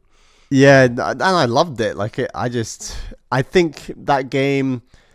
Some of the levels are very weak in the sense that like they're clearly designed, especially the earlier on levels. They're designed where you're meant to have more than one player, and I don't think the whole mechanic of we're 4 characters running through a Mario level is particularly enjoyable. Certainly when we've played multiplayer with that game together, MBZ. I disagree. I think the most fun I ever had with that game was me, you, and Ali T just goofing around and trying to like. I remember us like bouncing on each other, trying to get up to like a star, and you know. If I can give 3D World anything, it's that I think the highs of that game are higher than the highs of 3D Land, because there are some really really interesting levels in that game, and there's some cool design there. Yeah, I agree. I think there's a lot more interesting mechanics that they put into 3D World that I did feel was an evolution of 3D Land. As much as I love 3D Land, and I think it works, like as you've already said, so well on the 3DS. I'd put it like my number 4, as I said. So yeah, that's me. That's my ranking. I know I'm controversial with 64 at the bottom, but I'm not a big fan of some of like the levels in that game, and the DS version is good. I think it handles the D-pad okay. I'd way rather play it with an analog stick. Yeah, but well, then definitely. When you use an analog stick, you have to play the original, and I don't think the original is as smooth as a lot of the stuff they did with the DS version. I think Mario 64 is the most in need of a full-on remake. An HD remake of that game would be incredible. Yeah, and I would wholly get behind that, and that HD remake would do great in a list for me, probably. So like, I would say Sunshine, where you could just work out some of the kinks of that game and just improve the experience. I 100% disagree that you could improve Sunshine you without can. changing like 70% of that game. Well, just I mean, if you want to change some of the structure, you could. I think its problems go much deeper than that, honestly. Okay. Are you saying This you is don't also wanna... a game that you've never played, MBZ. Like you're No, very you're judgmental right. of this game that you definitely you're need very to try. right. But I also think I know more about Mario Sunshine than you do, Bally. Easily, I know more about that game than you do because I have watched multiple Let's Plays of that game. I have heard people talk about it for years. I know pretty much every level, every shine, and Whoa! I don't think it's fair to say you know more about a game than I do, even though you've never even held it in your hands and played it. Like I have held it in my hands and played it at your house like back in the day. But for like 10 minutes.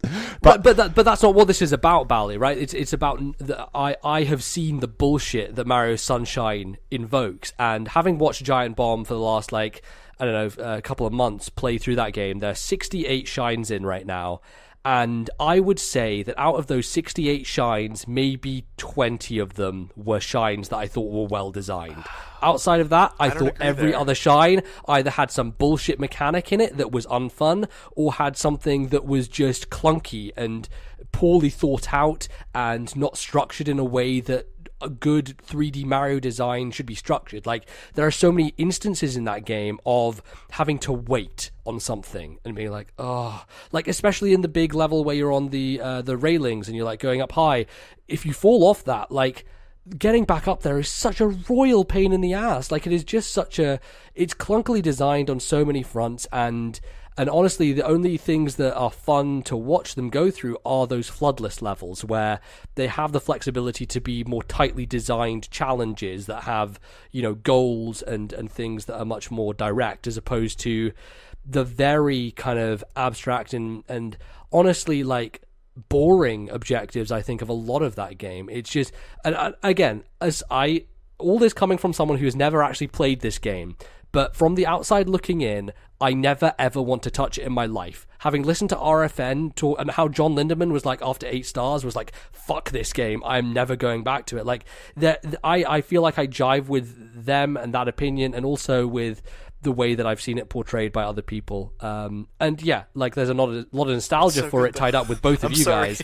But I mean, I'm not trying to fight for it very high. It's still 5th on my list out of 6 Mario games. I'm not going to try. But like, I for me, Mario Sunshine shouldn't even be on this list. Like, I think it should be just kicked out of the canon. Honestly, it's that bad. But it's creative. It's interesting. It is creative. It's cool. Like, the world design, regardless of the mechanics and some of that poor level design, the actual world design of where it's set is a cool idea. And even that I'm not a big fan of, because the world design is so restricted. Like, there's such variety and locales in the other Mario games, and everything is so similar in Sunshine because it has to stick tightly to this one theme. But that's also the strength of Sunshine. Is that the theme links throughout, and you can, like, another reason that 64 is a bit jarring is you're jumping through these paintings into just the most obscure things, and I prefer the sort of theming of Sunshine more in that sense, where it's like, this is this beach theme, this is Delfino's Plaza, and then you're going to like the theme park area, and then you're going to the area in the hills, and it's also I think there's enough variety in that game that it doesn't get boring. Yeah, like, I like that aspect, and I do want to replay 64 and Sunshine. I need to go back to, and I'll have another think about this, but those are my opinions at the moment. I think, as an outsider here, I think Sunshine would be a good candidate for a Backlog Club. Yeah. Oh boy. I don't think I would have the patience to play through that game, quite honestly. Well, funnily enough, Devon, at the end of the show, you will find out that it is actually Sunshine that we're written under. NBZ, I think you will find that if you just do the bare minimum requirements, which is just doing the first 7 levels in each world, that game is very quick. Yeah, fair enough. But again, that kind of brings up another problem I have with the game, is that you can't just do any shine you want. Like, you have to do those first 7 levels. Like, that's, that just restricts the freedom of what the idea of 3D Mario is, honestly. And you have to do them in order, too. You can't do them out of order. Yeah, exactly. Like, there's no freedom in terms of, like, 60. The great thing about 64 is how you can jump into any level, and barring a few circumstances, you can pretty much go after any star you want. And that's just the open-ended design of that, which I think Odyssey is kind of trying to adhere to as well.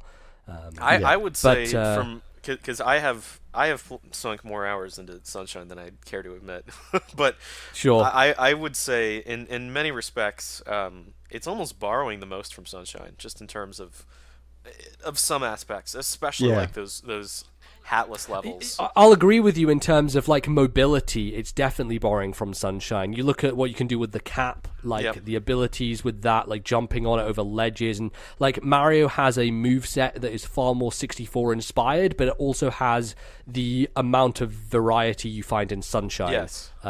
Just without the flood.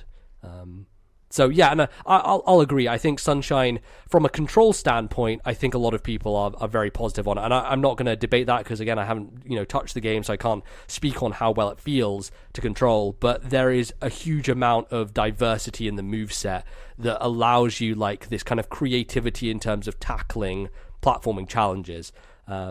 So I definitely see the positives there. But okay, here's the argument that kills Mario Sunshine. The camera is inverted and you can't change it. So I'll never play that game for that reason. That's never bothered me with any game. It never bothered me either. Oh my god, you people are insane! But we've had this debate a number of times on the podcast with numerous games, MBZ, where... It's, you know what? It's better than the fixed camera of Galaxy.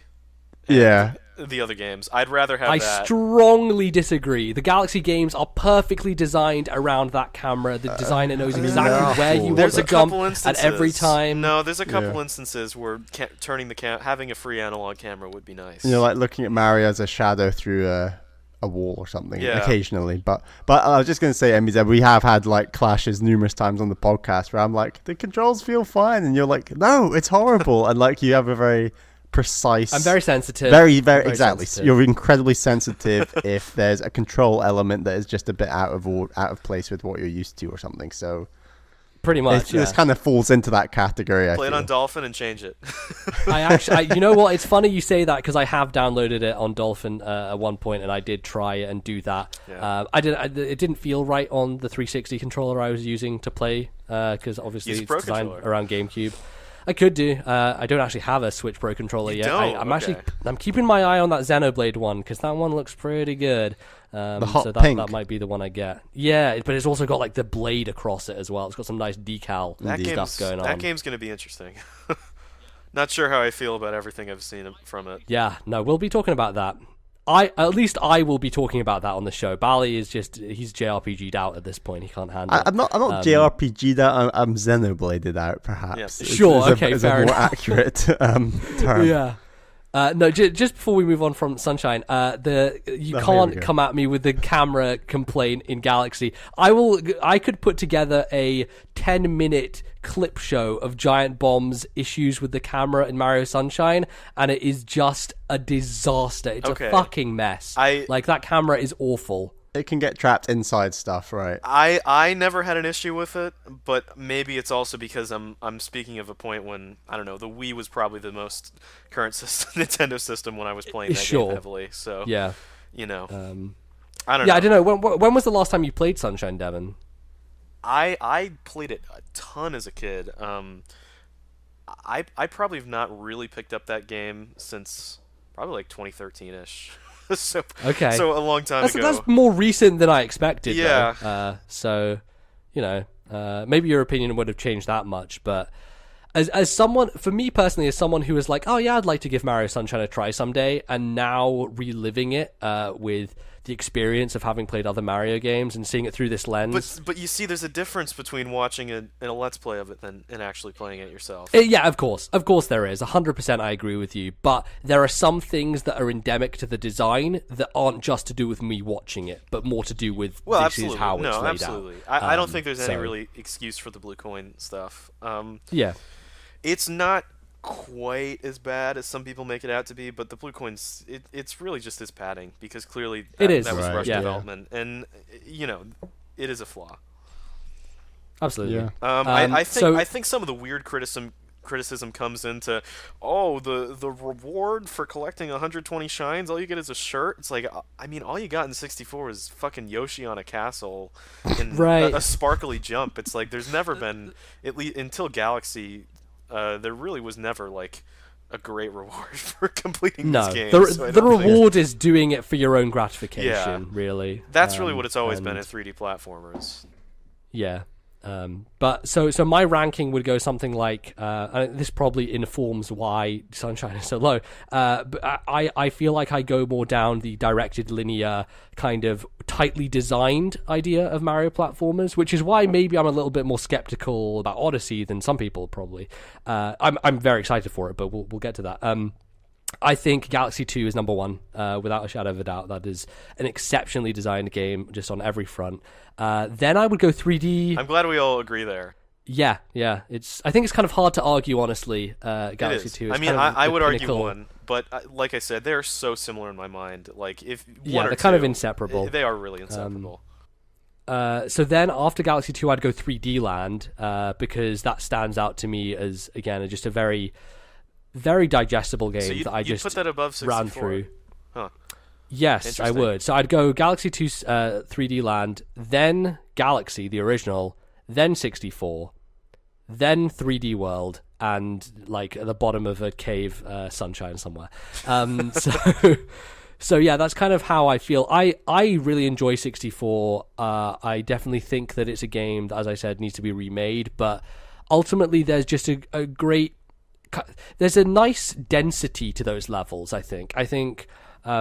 They felt big at the time on N64, but going back to them now, they're actually really nicely kind of tightly designed, and there are like a lot of things within them and secrets to find and places to go, but you become very familiar with them, and I think that's a very positive thing about it. And that's something I'm worried about with Odyssey. Sure, because it seems like they're very sprawling, these kingdoms. That you may not, get to know them that well. But I don't know, because from what we've seen so far, there seems to be a lot of density in terms of the moons, like where they're pretty much hidden everywhere. So we'll see about that. Because there's like a million moons. Yeah, it's kind of absurd. So I guess then moving forward, what kind of aspects from the 3D Mario games do you like the most? I guess I've kind of stated that my preference is more on the linear kind of design focus as opposed to exploration, but Devon, do you prefer that more open kind of playing field? Yeah, I do. But what I like about games like Sunshine and what we know Odyssey has is I still love that, linear focused, goal oriented level design and stuff like the floodless levels and now, the hatless levels or whatever they are. Exactly. In Odyssey give you that same kind of feel where it's just almost, kind of like Super Meat Boy-esque, like purely just strictly platforming based. Nothing else. And an incredible innovation that they have finally seen fit to deem to us is no lives anymore. Which yes. fits Oh that my perfectly. God. That's a big Holy flaw of shit. Sunshine when you're doing those floodless levels and you run out of lives and you have to get right back to the floodless level, like through the level. It's horrible. I haven't played some of those later ones for a long time, but from what I remember, and I don't think I'm wrong here, some of those levels are fucking hard. Yeah. Yes, they are. It's insane. Yeah. There's one in Noki Bay I'm thinking of in particular that it's long. It's like 10 minutes long, and oh my god, it's a cool level, but like with lives when you... The one positive thing I will say about Sunshine is that they generally deem fit to give you a 1-up mushroom at least early on in those levels, so you can, if you're good at the game, get to that 1-up mushroom and keep repeating keep that gameplay loop going. Yeah. Yeah. So I love just everything I've seen from Odyssey seems like it's checking those boxes for me, because I really like that. And once again, I've actually never beaten Banjo-Kazooie, but I bring this up just because I think it's kind of perfected that genre, and not perfected, but sort of set the groundwork for that genre, just of open-ended exploration-based 3D platforming. 3D or 64 kind of started it, then Banjo-Kazooie evolved it, and I love that gameplay style, but I also like the variety of stuff like floodless and hatless levels. So Odyssey really, like I said, it checks those boxes, and I was skeptical of it at first because I actually think, and you might give me some criticism here, I don't think visually it's great. Really? I think the art style is great, but some of those textures, man, like especially in, I think it's the Wooded Kingdom, like you go underground and some of those grass textures just They are not great. They have actually they've improved it since E3. There was a screenshot I saw on Twitter when the most recent trailer from the last Nintendo Direct came out, where they've actually given the game a bit of a graphical overhaul. But I'm not too worried about it because I'd much rather play at 60, and the art style and art direction of that game is incredible. Everything's beautiful and colorful and vibrant, and it's just what I'm looking for. I mean, this game looks great. Honestly, the whole like texture stuff has been something that I've gotten used to, like really nice looking PC games, but I've never really been too much of someone who cares about that stuff. It's the thing that gets me is obviously frame rate, but for a Nintendo game, the stuff that really stands out to me is the quality of animation, and that's where a lot of the focus is placed in a game like Mario. Is like these incredible, like ridiculous animations that must have taken such painstaking time to implement. And so, for me, I think my eye is always drawn to the moving things and the things that are jumping in front of me, as opposed to kind of focusing on the environment around me. One of the things that excites me about Odyssey, which has just taken this concept to a whole nother level, which is incredible, which they really haven't done since Sunshine, is making Mario weird again. Because Odyssey is fucking weird. Yeah. It is just every part of that game is weird. In Sunshine, in a slightly different way, was weird as hell as well. And really Galaxy, and we've praised Galaxy a ton, but it's a very kind of... I'm trying to think. It's a very sterile experience, if that makes any sense. That theming around space is something that they do get a little weird with, but it definitely doesn't feel as strange as some of the things that you find in other Mario games. It's quite a characterless weird versus a very interesting weird with Odyssey and Sunshine, perhaps. And you look at games like 3D World and 3D Land, and those almost seem like 3D access versions of the new Super Mario Brothers game, where it's very very standard, and I'm so excited that making Mario weird again.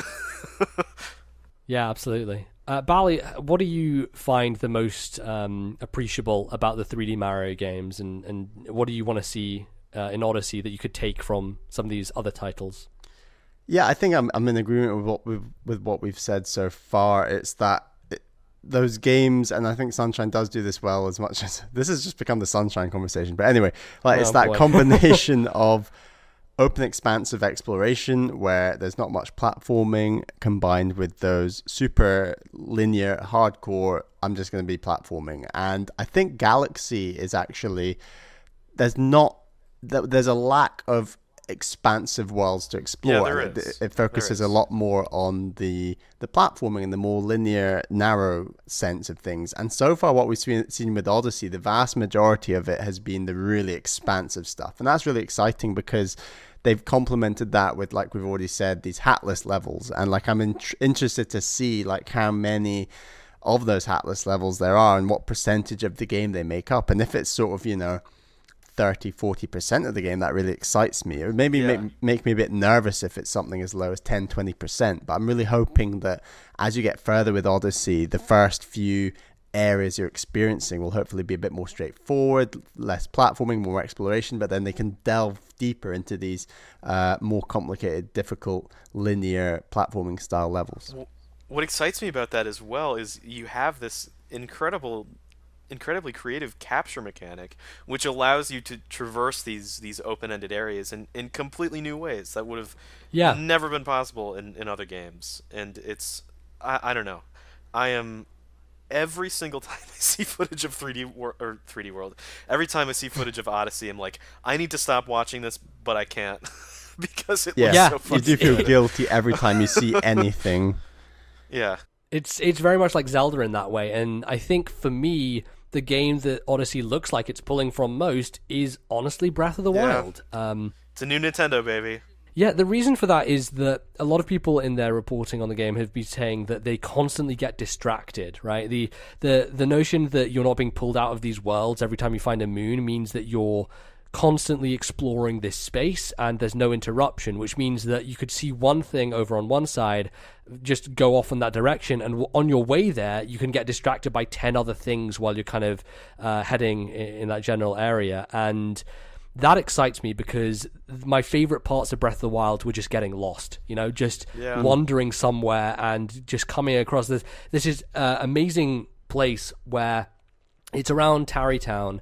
And I remember getting to that area and being sent out by the guy to get wood or whatever, and going and chopping wood and getting there, and there was a little Korok Seed challenge that led me down the hill. So I ran down the hill, got the Korok Seed challenge, and there was another Korok Seed challenge. So I did that, and then I looked over, and there was this kind of glowing thing in the center of this spiraling beach area, and I was like, oh, I wonder what that is. Yeah, and I pick know up exactly the ball what you're and talking about. head over there, and Nintendo, in their meticulous design, have breadcrumbed me from one place to another, with these perfectly placed signposts that, for me, felt so natural, but was clearly very thought out. And I hope that Odyssey has stuff like that, where they are leading you by the nose to interesting things and making you discover stuff constantly.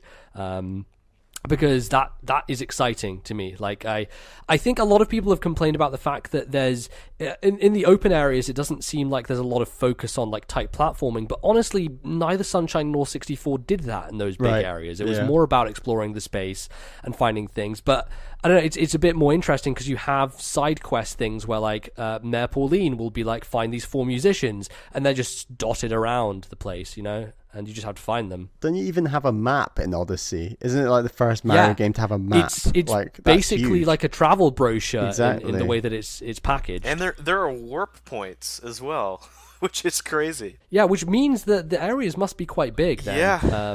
So I don't know. It's definitely not going to have the same feel as a 64 because those areas are small enough to where you can get to really intimately know them. Yeah, I think you're right.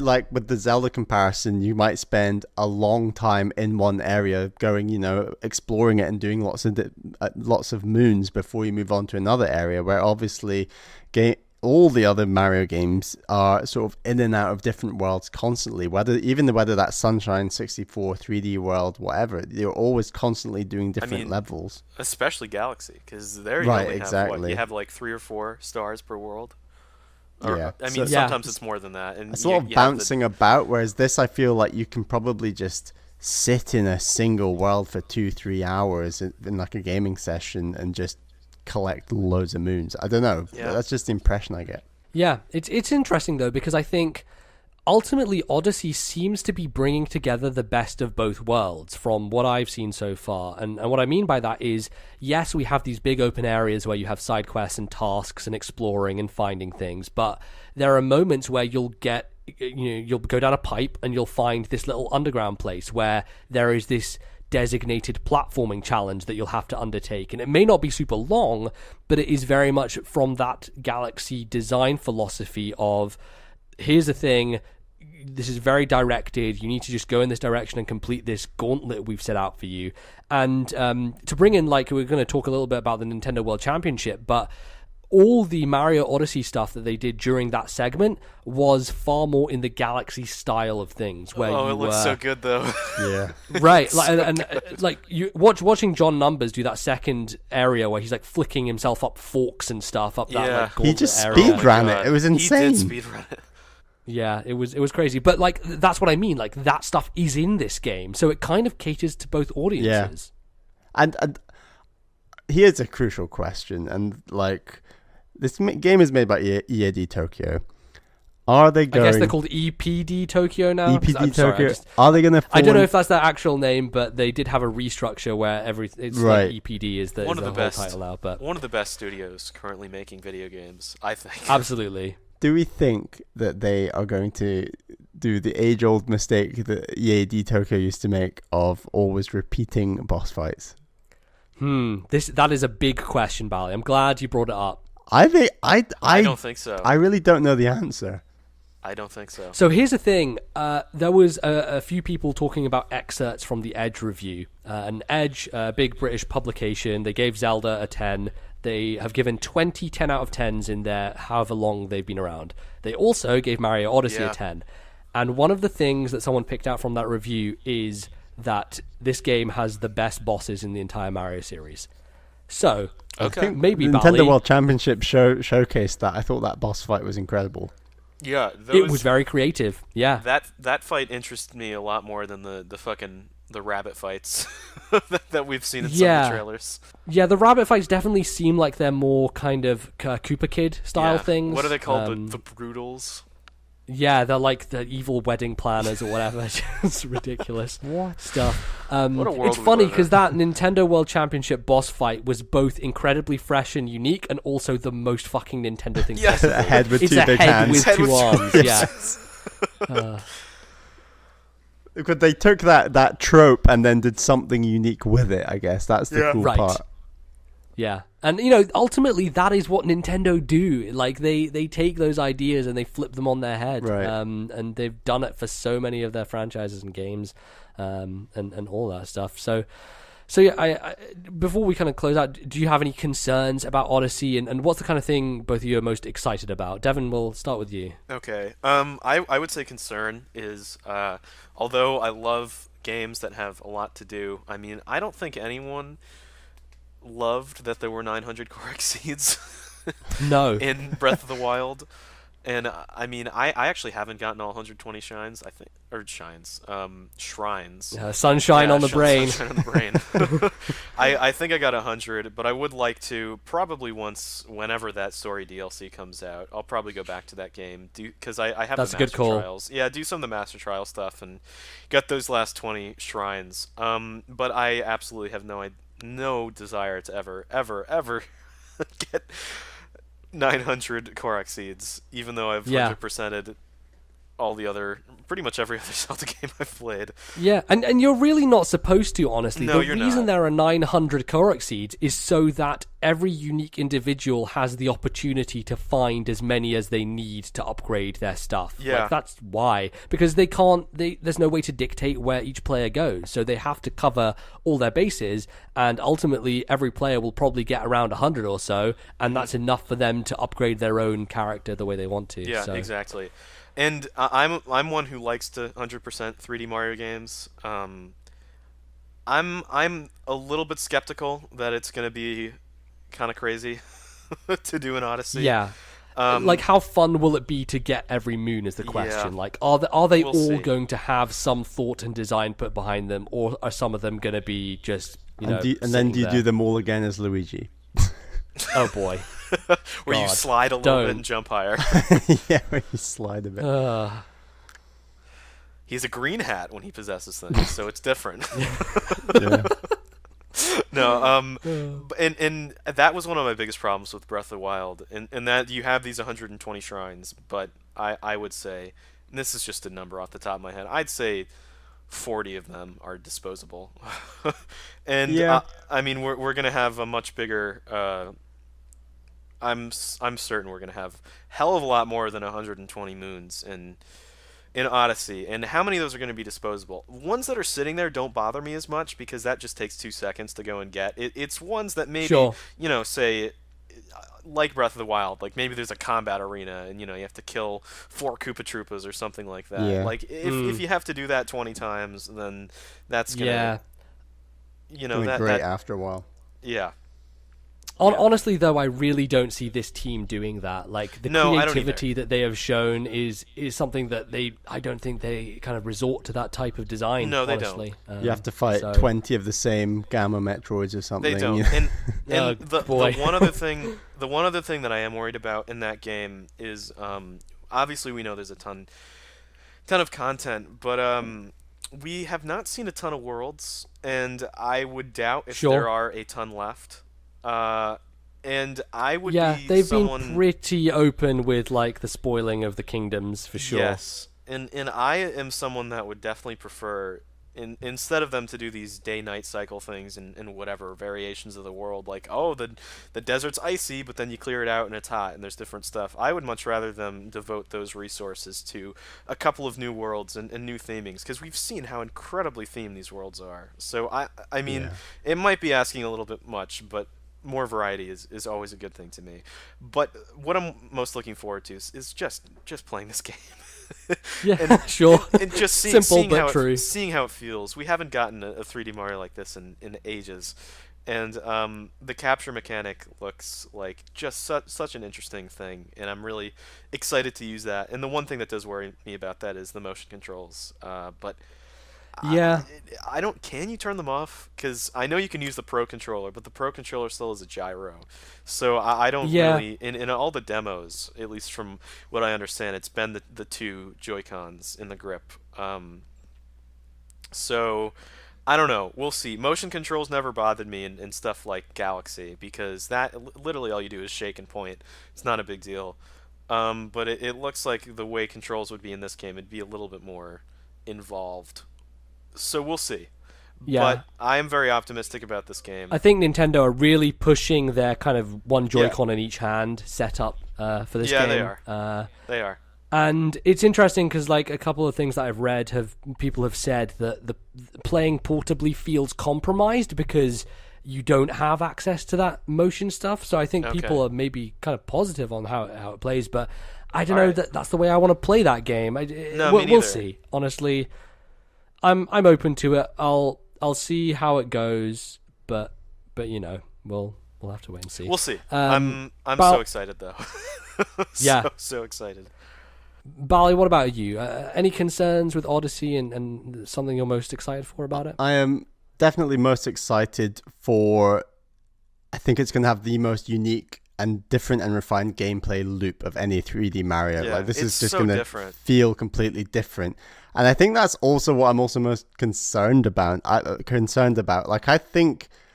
I'm slightly concerned this will really divide fans. I think some fans will be like, this doesn't feel like proper 3D Mario. Give me back my 64 Sunshine Galaxy, whatever you want to call it. And whereas some people will just be like, I love this new formula. And to a degree, that maybe happened a little bit with Breath of the Wild. There were a minority of people. Yeah, I was just going to say, I think it did.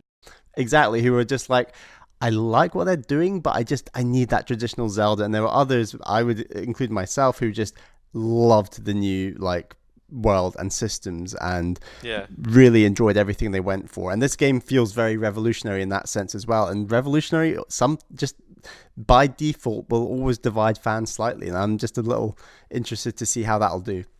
The one thing that I'm praying for in this game is that I so desperately, and I'm not too worried about it, but I so desperately want this game to sell well, because 3D Mario's, they've always sold well, but even just compare them to numbers of the just churned out, almost factory made new Super Mario Brothers games, and those games comparing the 10 million units of Galaxy to the 30 million of new Super Mario Brothers Wii definitely shows you that. And for sure. the quality in those games, they are worlds, eons apart from one another.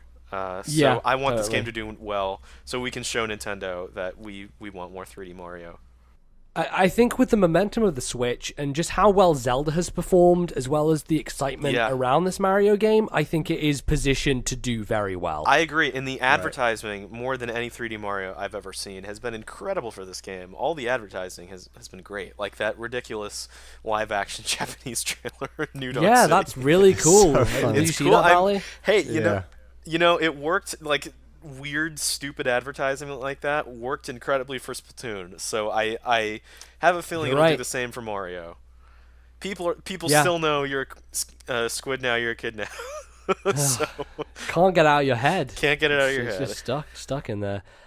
So for me, I think the thing I'm probably most excited about is the capture mechanic, because as I've mentioned on the show, as I even mentioned in this episode, surprise is something that is incredibly important to me in video games. Yes, it is.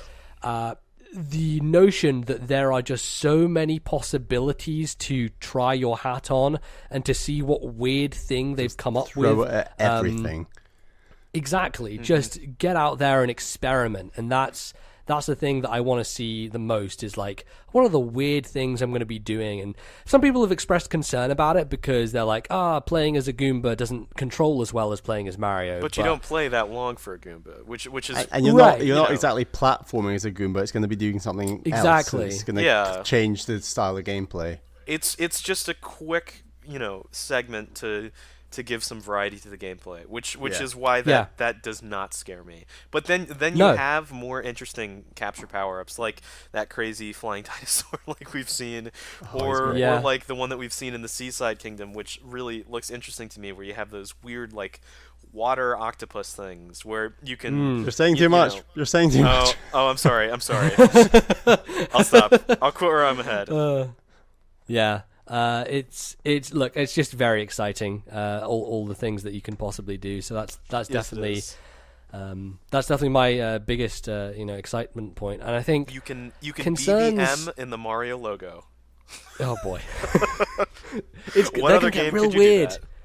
They're gonna get real weird. They're getting real weird. Yeah, in terms of concerns, it's just I think maybe people who are going to be very obsessed with 100%ing may feel burned out in terms of I want to clean up this whole area before I move on. And I think that might not be the way to play this game. It may more be like, hey, I'll just get whatever so that I can move my ship, and I'll come back here later and clean it up when I feel like kind of going back through. And I have maybe had a tendency in the past to do things like cleaning things up before I leave, and I feel like I'm going to try and make myself not do that, because it definitely is a game that's all about finding new and fresh and exciting things, and you're not going to do that if you just stay in one place for too long. No. So that's definitely what I'm going to be doing and playing this game.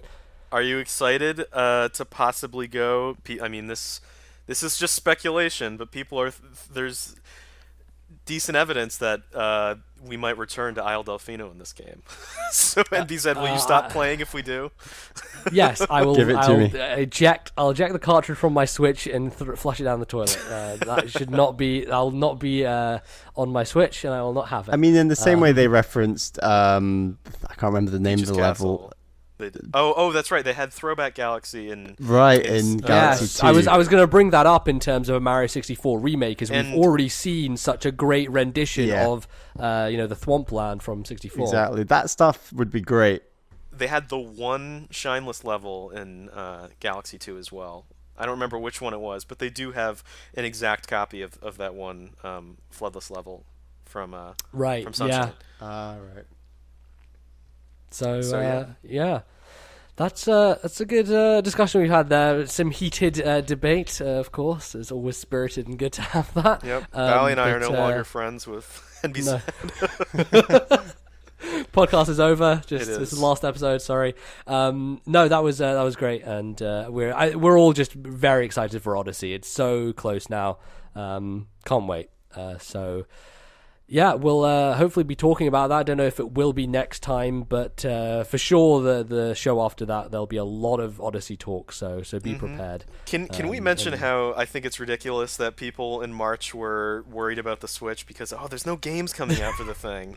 Now look at where the funny thing is it was a kind of legitimate concern, but at this point it looks like a joke that people thought that way. Yeah. Isn't it? It's hilarious. I mean, I remember people were like, "Why couldn't Odyssey have come out as a launch title with the Switch?" I'm like, "Oh, come on, dude! Like, you have Zelda. That's all you need." Right. Yeah, and it tided people over for a good long time. Over. And we got a good stream of content with Splatoon and ARMS and all that stuff. So Mario plus Rabbids, what an incredible game! Yeah, got to get to that. I love it. It's so good. So anyway, that's going to close out the segment, and that is also going to close out the show. It was a good one, long one. Thank you, Devon, for joining us. It's been a pleasure to have you on here. It's been so much fun just talking and chatting about stuff. Where can people find you? Where are you situated? If you want to listen to Emblemcast, which is the best video game podcast, the best one in existence. About Fire Emblem in America? It's the only one about Fire Emblem. I think there's one Heroes podcast now, but... Oh, really? Yeah. You can't talk about that game on a podcast. You can't. It's not even a video game. No, it's a slot machine. It is a slot machine. God. I say that as someone who's still actively playing. No, I play it every quote day. Unquote playing that game. And I've spent more money than I wish to. Oh no! Don't even. See, that's the difference here. Is I will never succumb to giving them money for that shit ever. I'm disappointed in myself from that. But anyway, you should be. You should be. You can find us at Emblemcast. You can look for us on iTunes, SoundCloud, Stitcher, TuneIn Radio, probably Google. I don't know. We're everywhere. We post on the Fire Emblem subreddit frequently, so if you check there, I'm sure you will see some of our posts every so often. And if you want to follow us on Twitter, you can find us at Emblemcast on Twitter. So that's pretty crazy. And our Gmail is emblemcast@gmail.com. Once again, it's crazy. Crazy how we come up with these names. Universal branding. It is underrated. Universal branding. And we have a Discord server as well. So great. Yeah. Where can people find your own personal Twitter stuff? You can find me. I don't even know. I think it's at Devon Jazz on Twitter. I think. Okay. I don't know. I'll link it in descriptions you can link and places, so people can find that. Yeah. That's a little bit fantastic. less video gamey, but yeah, it's still definitely some video game content. Anyway, so yeah, definitely follow us and NVZ. Thank you so much for having us on, and I know you guys. No, dude, it's been a pleasure. Honestly, it was great to be on your show. It's good to have you here. Definitely, I would not be surprised if we do another crossover like this at some point in the future. Yeah, it would be cool. Absolutely, definitely, absolutely. And I know you guys have an exciting announcement today. So let's get into that then, because we're about to announce our next Backlog Club game. The fourth. Bally, would you do the honors? Should we do a drum roll? You can try. The fourth Backlog Club game for TNL Podcast is going to be Final Fantasy VI. Absolutely. Also known as Final Fantasy 3 in North America. Bally, we're going to have a big long chat about that, because I think I've told you that like 7 times. When you have a series where there's like, how many games are there now? 15, 13? 15. Sure. I mean, 15 mainline, but... Yeah, I'm just getting so confused. So when you say that some of the old ones are like called 3 and 6, I'm like, it always merges into a random number for me. I just have no idea.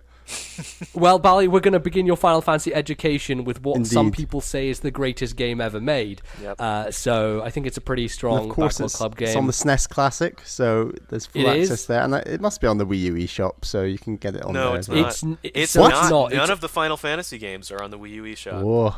They are in Japan, but not in Europe. They are only on the Wii eShop, or the Wii Shop channel, which if you have a Wii U, you can get that for not too much longer. You can also play a GBA version, which came out, so that's a possibility. I would highly recommend you steer clear of both the Steam and mobile versions, because they are ugly as fuck and just disrespect the originals. Or the PSN version.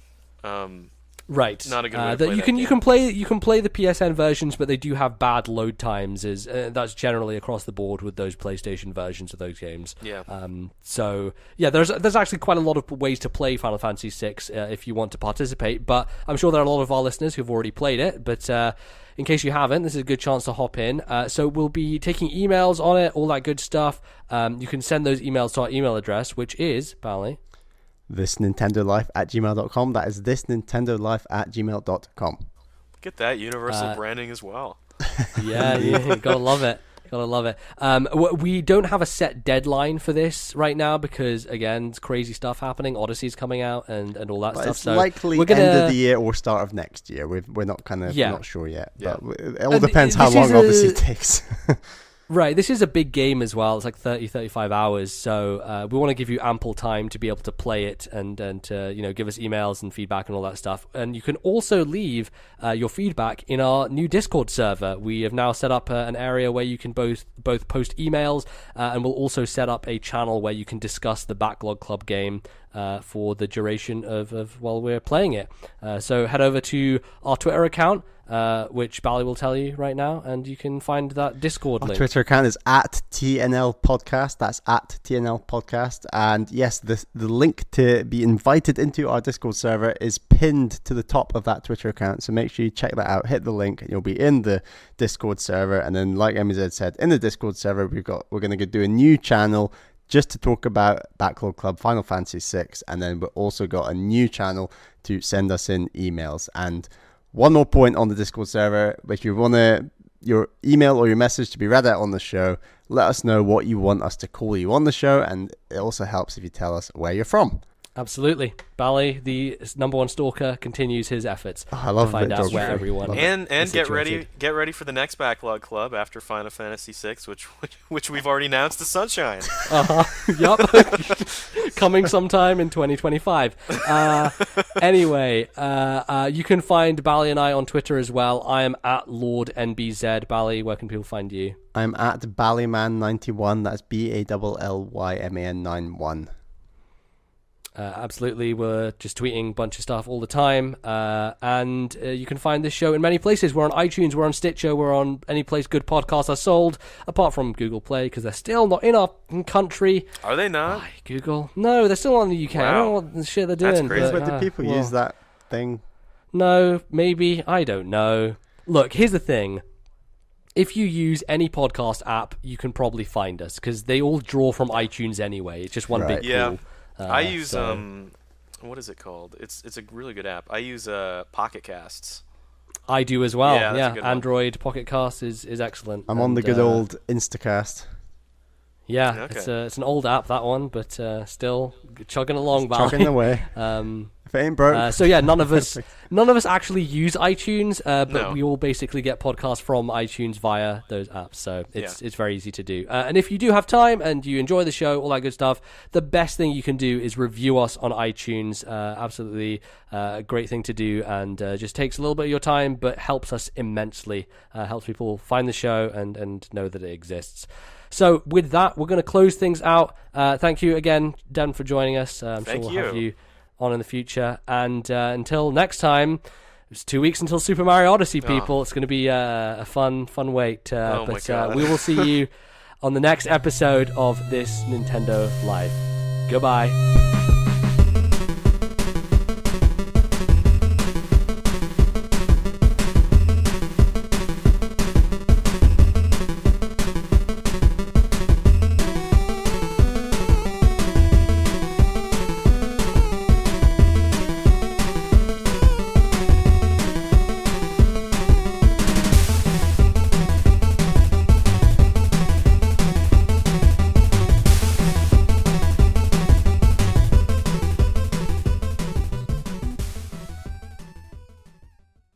The musical interlude used on today's episode was The Valley Comes Alive from Stardew Valley, copyright Chucklefish 2016.